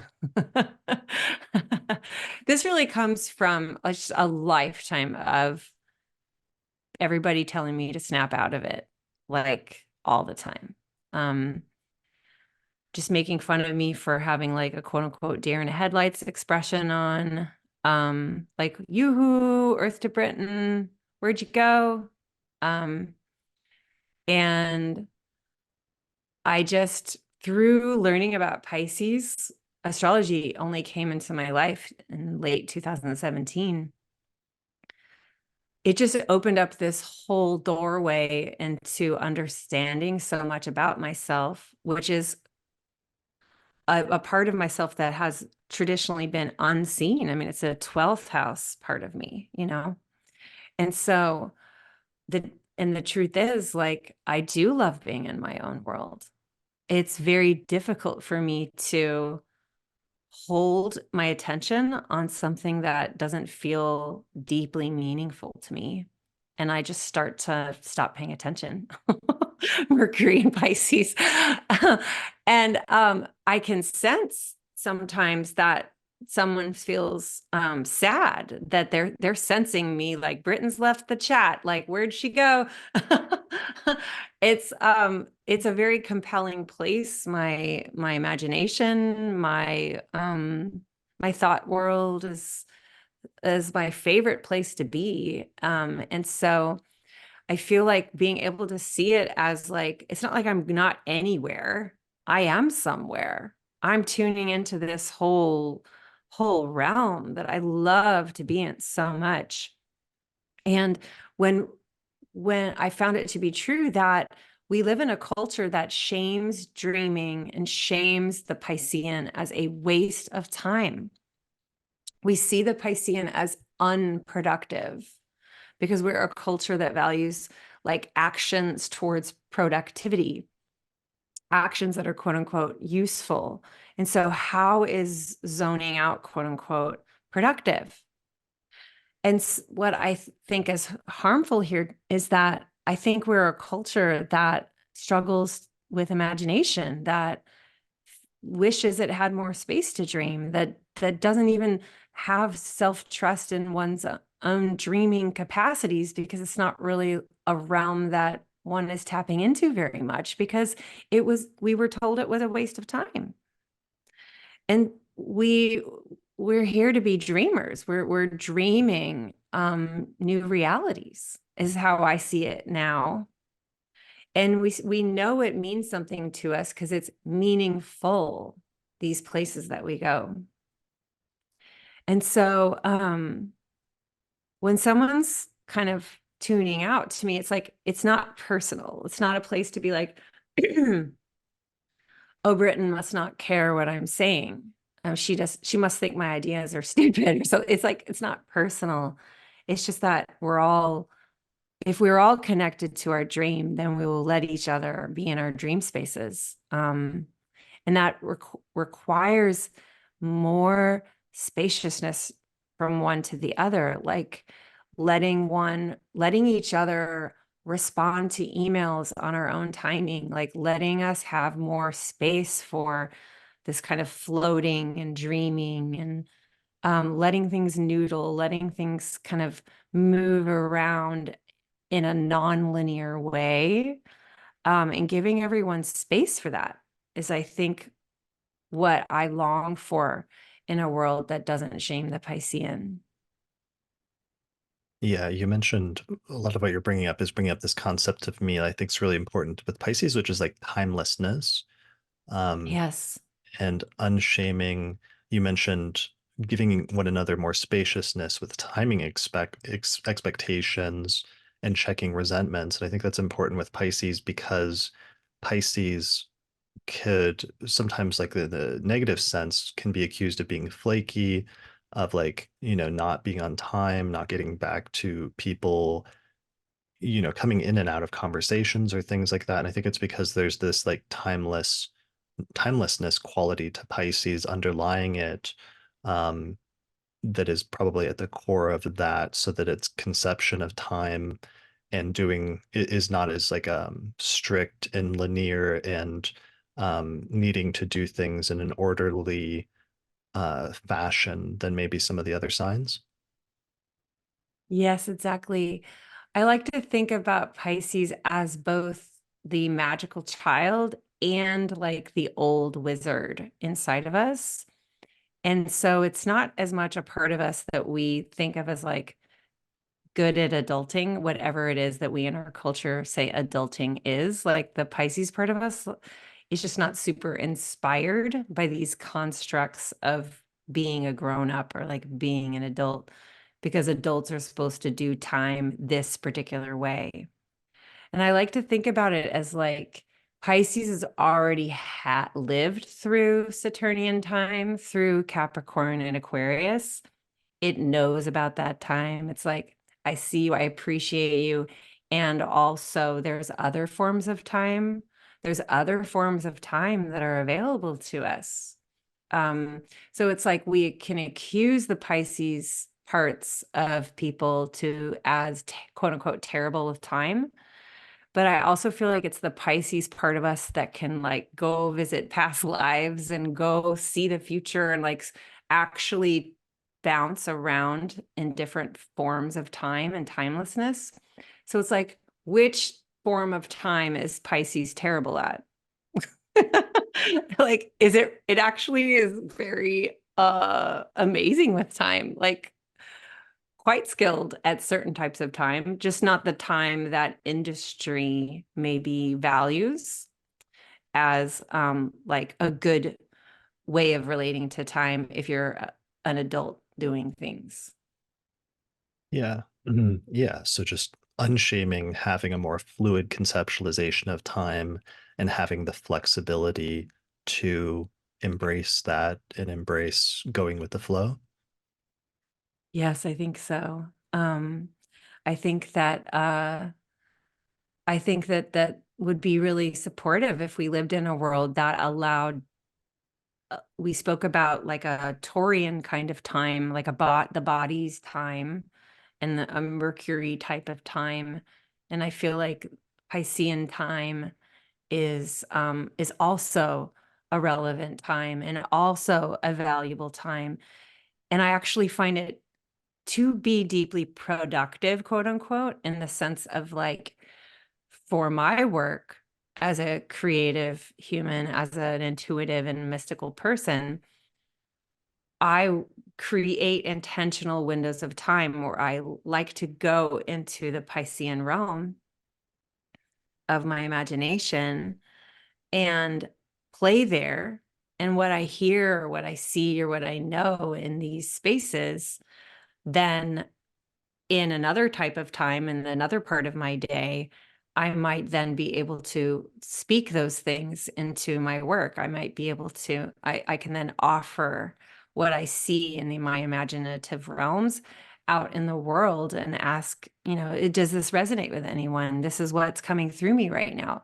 All of my work is connected to the Piscean realm, but then I turn to other forms of time to actually execute things according to human adult timelines, like manuscript deadlines. We can play with time through these different frequencies. Yeah, and there's just something tremendously creative when you tap into that like dream state, and that state where we go to dream, where that's one of the few places that most people can experience that like timelessness of Pisces, like that place that you submerge yourself into where there is no time and it goes back and forth in different ways and you have different experiences that are outside of time in some sense. Yeah, exactly. And to the shaming that it's like not real or that it's not reality or like that idea, that dream you have is delusional is the accusation to the Pisces part of us. It's like if we're using the word delusional as meaning it doesn't exist in reality, it's like, well, this is precisely my point, because I'm interested in bringing something to from my imaginative realm that doesn't currently exist here. And who is going to validate this delusional dream except for me? And so unshaming our Pisces has a lot to do with validating and valuing our dreams. Yeah, for Nobody sure. else is going to, and if we don't do it ourselves. Yeah, we had a talk about this in I think the last forecast episode and talking about Saturn and Pisces and the value of like world building and some past times in history where Saturn has been in Pisces and there have been these works of fiction that were created where they just created these elaborate alternative realities and worlds which people then fans of those works would go to and like immerse themselves in, and it's something that's completely made up that didn't exist in some more tangible practical sense, and yet there's something real about it, once constructed, that is interesting and like useful and helpful and is part of the inspiration of life and imagination and creativity. Yes, exactly. Yeah, I there's like a naivete that we accuse the Pisces of. It's a form of invalidation and belittling to treat the Pisces and one another um, as childish, as opposed to holding a childlike sense of wonder in approaching their creativity and their imagination. And I feel like the these narratives about me that I was a baby, that I was a child, that I couldn't take care of myself, had really intense consequences on the first half of my adulthood. And it took me validating myself to show myself that I can live in this world, that I can follow my dreams, that but it's going to have to be me that leads the way. And creating evidence that I can hold to my childlike wonder in the face of harsher realities, and that it's important that I do this.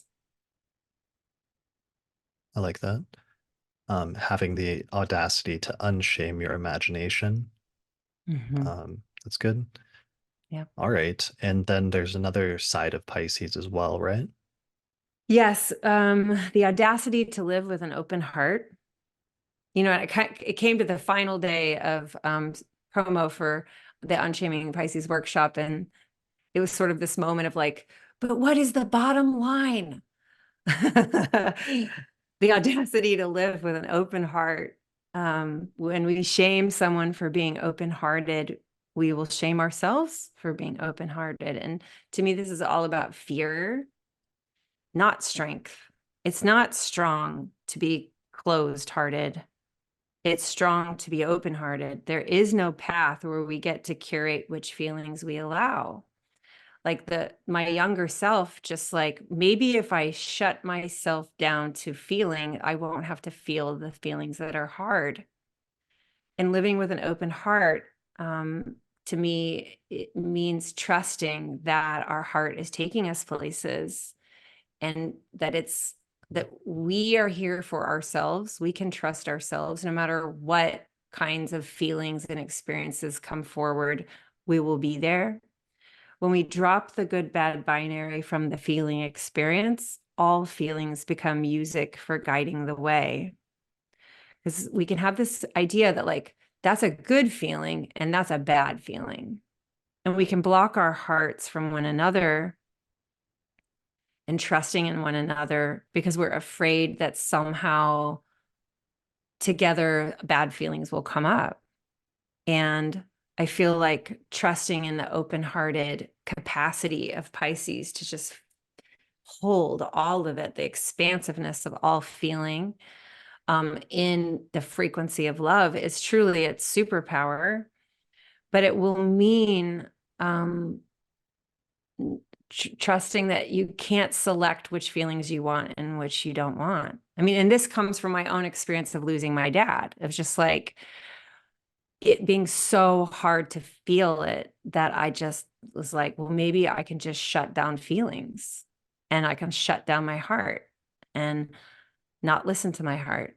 But that I found to be true is just not what I'm here to do. I'm here to be led by my heart that's giving me all the compass tools that I need to navigate this world. And I can go through grief. I can go through loss. I can go through whatever suffering might come forward, trusting that my heart will alchemize all of that into more love ultimately, because this is part of being human. Yeah. When you wrote that, the audacity to live with an open heart, it also made me think about the piece of Pisces where it's incredibly empathetic and how empathy is typically undervalued in our society, I feel like. Um, Whereas sometimes it can be viewed as like naive or looked up naive and it was coming up as synonyms like innocent, unworldly, childlike. And so that empathy and having empathy for others is treated as a weakness sometimes, when in fact it's actually a strength and something that should be embraced. Yes. I think that um this was one that I was hearing from people that they were like weeping reading these words. It's a very scary sign to just fully let yourself go into, because I think living with that kind of innocent, open heart is got to be one of the things that we're most terrified of doing. And I wouldn't be doing what I do if I didn't actually believe that this is actually the pathway for us to live here together, given that we do live in a world where we don't often show one another an the open-hearted way. There's so much evidence that that is a fantasy. There is so much evidence that it's a fantasy that we could all be open-hearted and loving one another. And but it's like, what delusional dream do you want to believe in? The delusion that it's possible or the delusion that it's not possible? From a Piscean perspective, you choose the reality that you're dreaming into being. And you're the only one that can validate it in the face of evidence that the world is not this way. So it's a pretty radical path, I think, and a scary one. So it does take a whole lot of audacity. Yeah, and also what you're saying in terms of wouldn't do it also, I think, unless you believed that it was helpful for people. Mm-hmm. And there, I think we kind of bring in the Virgo Pisces axis, where Virgo tends to be helpful on an individual level to like one-on-one, versus Pisces tends to strive towards those things that are helpful for lots of people in a bigger picture sense. Mm-hmm. Yeah. And I think there's in both of them, there's a kind of unseen quality of like unseen service. Um, so there's an aspect to showing up in your Pisces that some will see what you're doing and some won't be able to see it and just going ahead and doing it anyway. Right. doing it because it's like the right thing to do, uh, versus doing it because of like a system of rewards or something like that. Mm-hmm. Mm-hmm. Yeah. Brilliant. All right. Any other major points you wanted to mention about Pisces? I feel good. I feel good. All Pretty right. amazed that we moved through them all. We did. We did it. This was big. This is more bigger than I thought it was going to be, but it was also way better than I even anticipated and expected.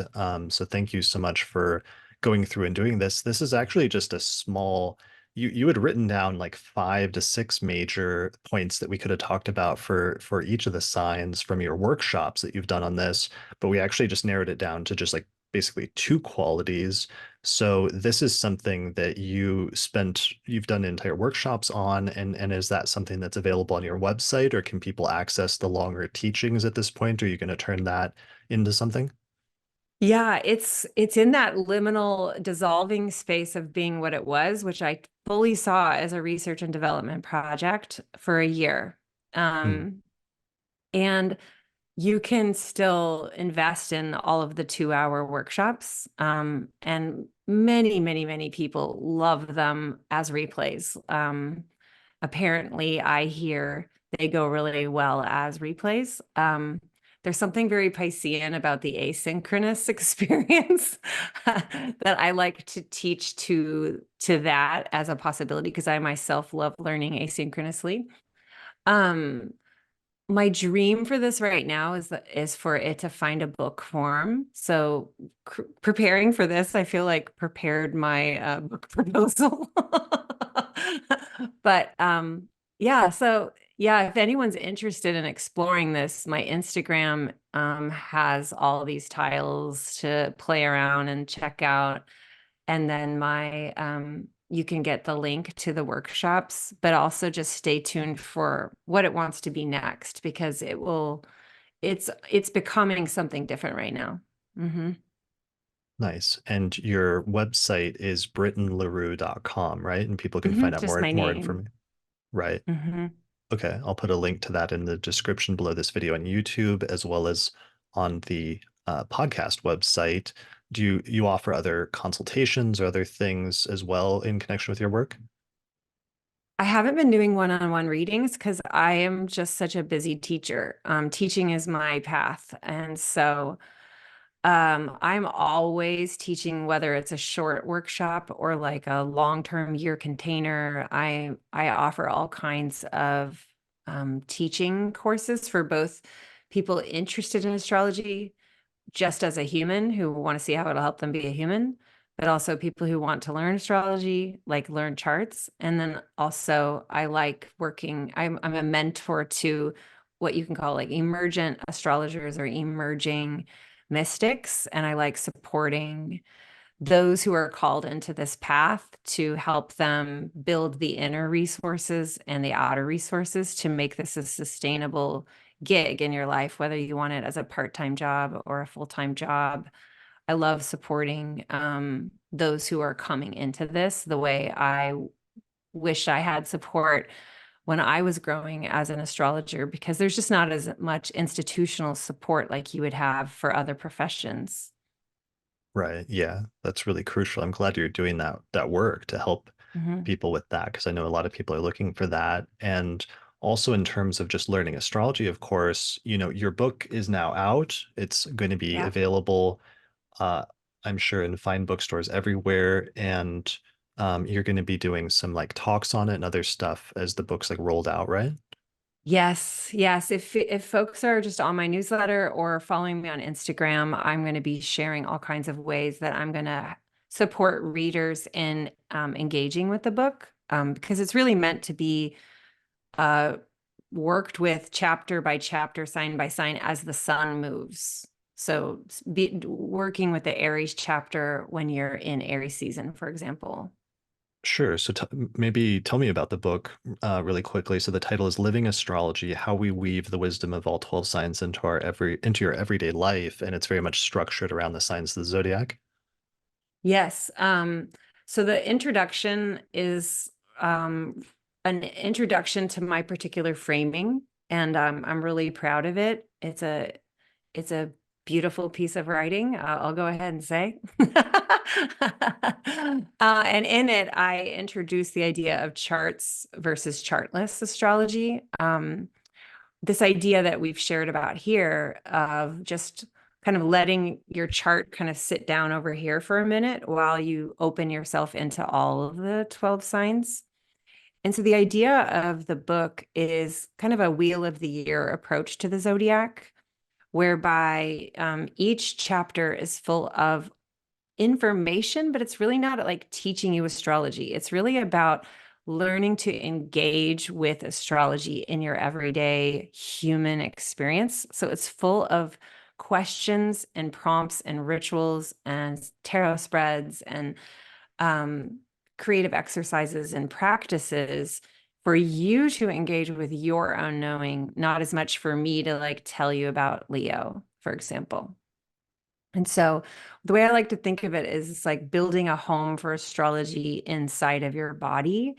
So it's not so much about getting astrology right or wrong as a language or a wisdom tradition, because we're not doing techniques in this book. We're not doing delineation in this book. So it kind of relaxes the fear that someone might have that like they won't get it or it'll be too heady for them or too much information. It's really not about information. This book is really about you exploring you through each sign and how does this help you in the process of just being a human, like trying to have relationships, trying to be creative, working through grief, working through whatever you're going through. There's a sign for that, is the way I like to think about it. There's a sign for you for whatever you're going through in your life. So if you want to skip around, that's awesome too. It's really, but it's designed so that you move through it in a like a slow form with the sun and can come back to it each year. Nice. Well, that's going to be perfect since the sun will be entering into Aries soon. And so maybe everybody could like do a whole Mhm. like zodiac walk together over the next 12 months. Yes, I feel like it will be really great for like book clubs and groups where it's not so much like who's the Aries in the group. It's really just what came up for you when you were reading about Aries. Hmm. Like with it, it doesn't need to be the authority of the Aries person to be the one to talk about it. Everyone can validate their own Aries experience, so to speak. Right, for sure.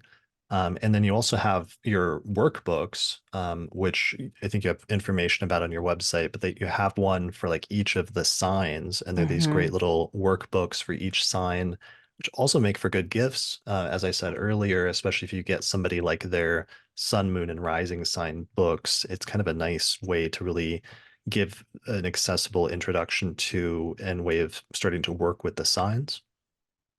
Yeah, they make great gifts. The idea, of course, is that you have all of them for yourself, but they're beautiful to behold and to move through.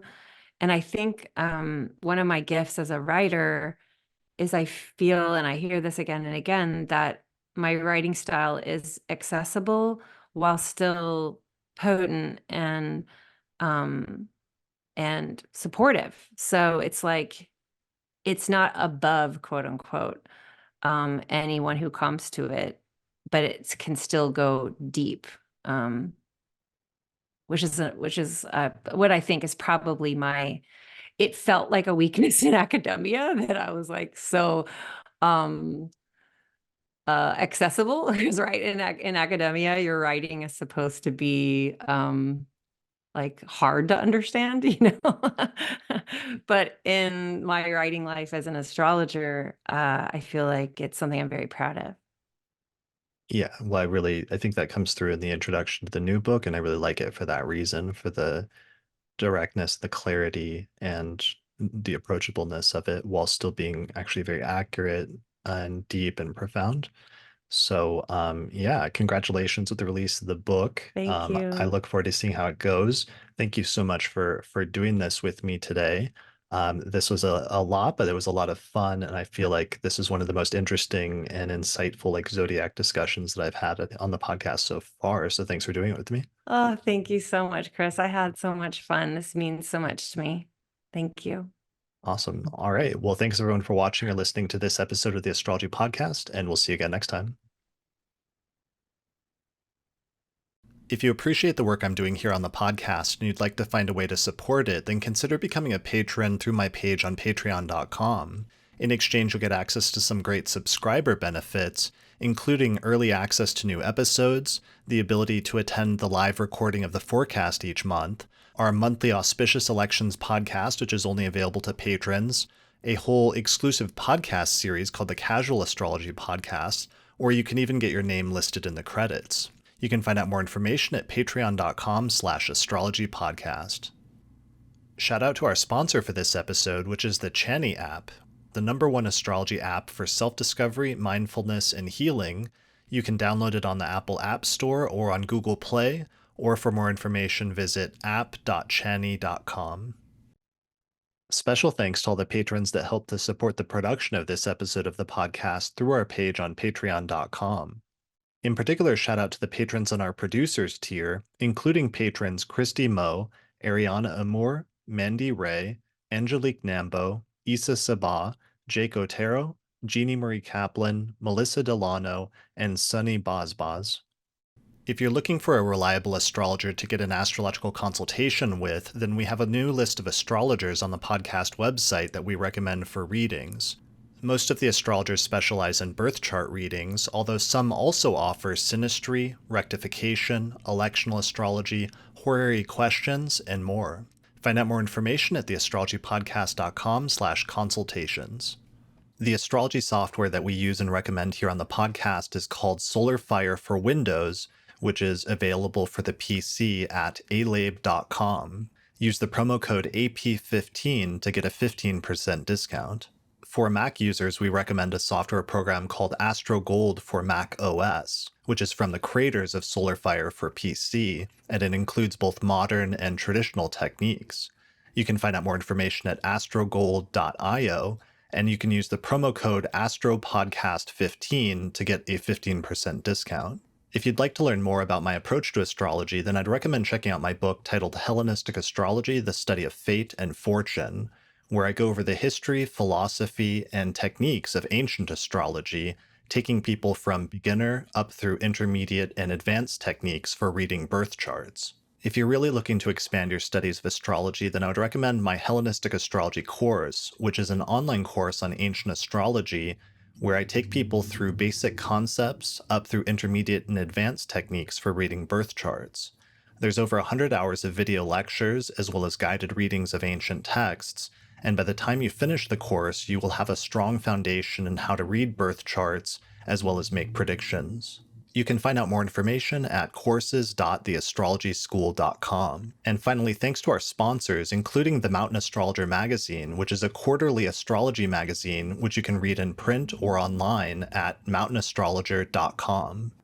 And the Northwest Astrological Conference, which is happening both in person and online, May 23rd through the 27th, 2024. You can find out more information at norwac.net.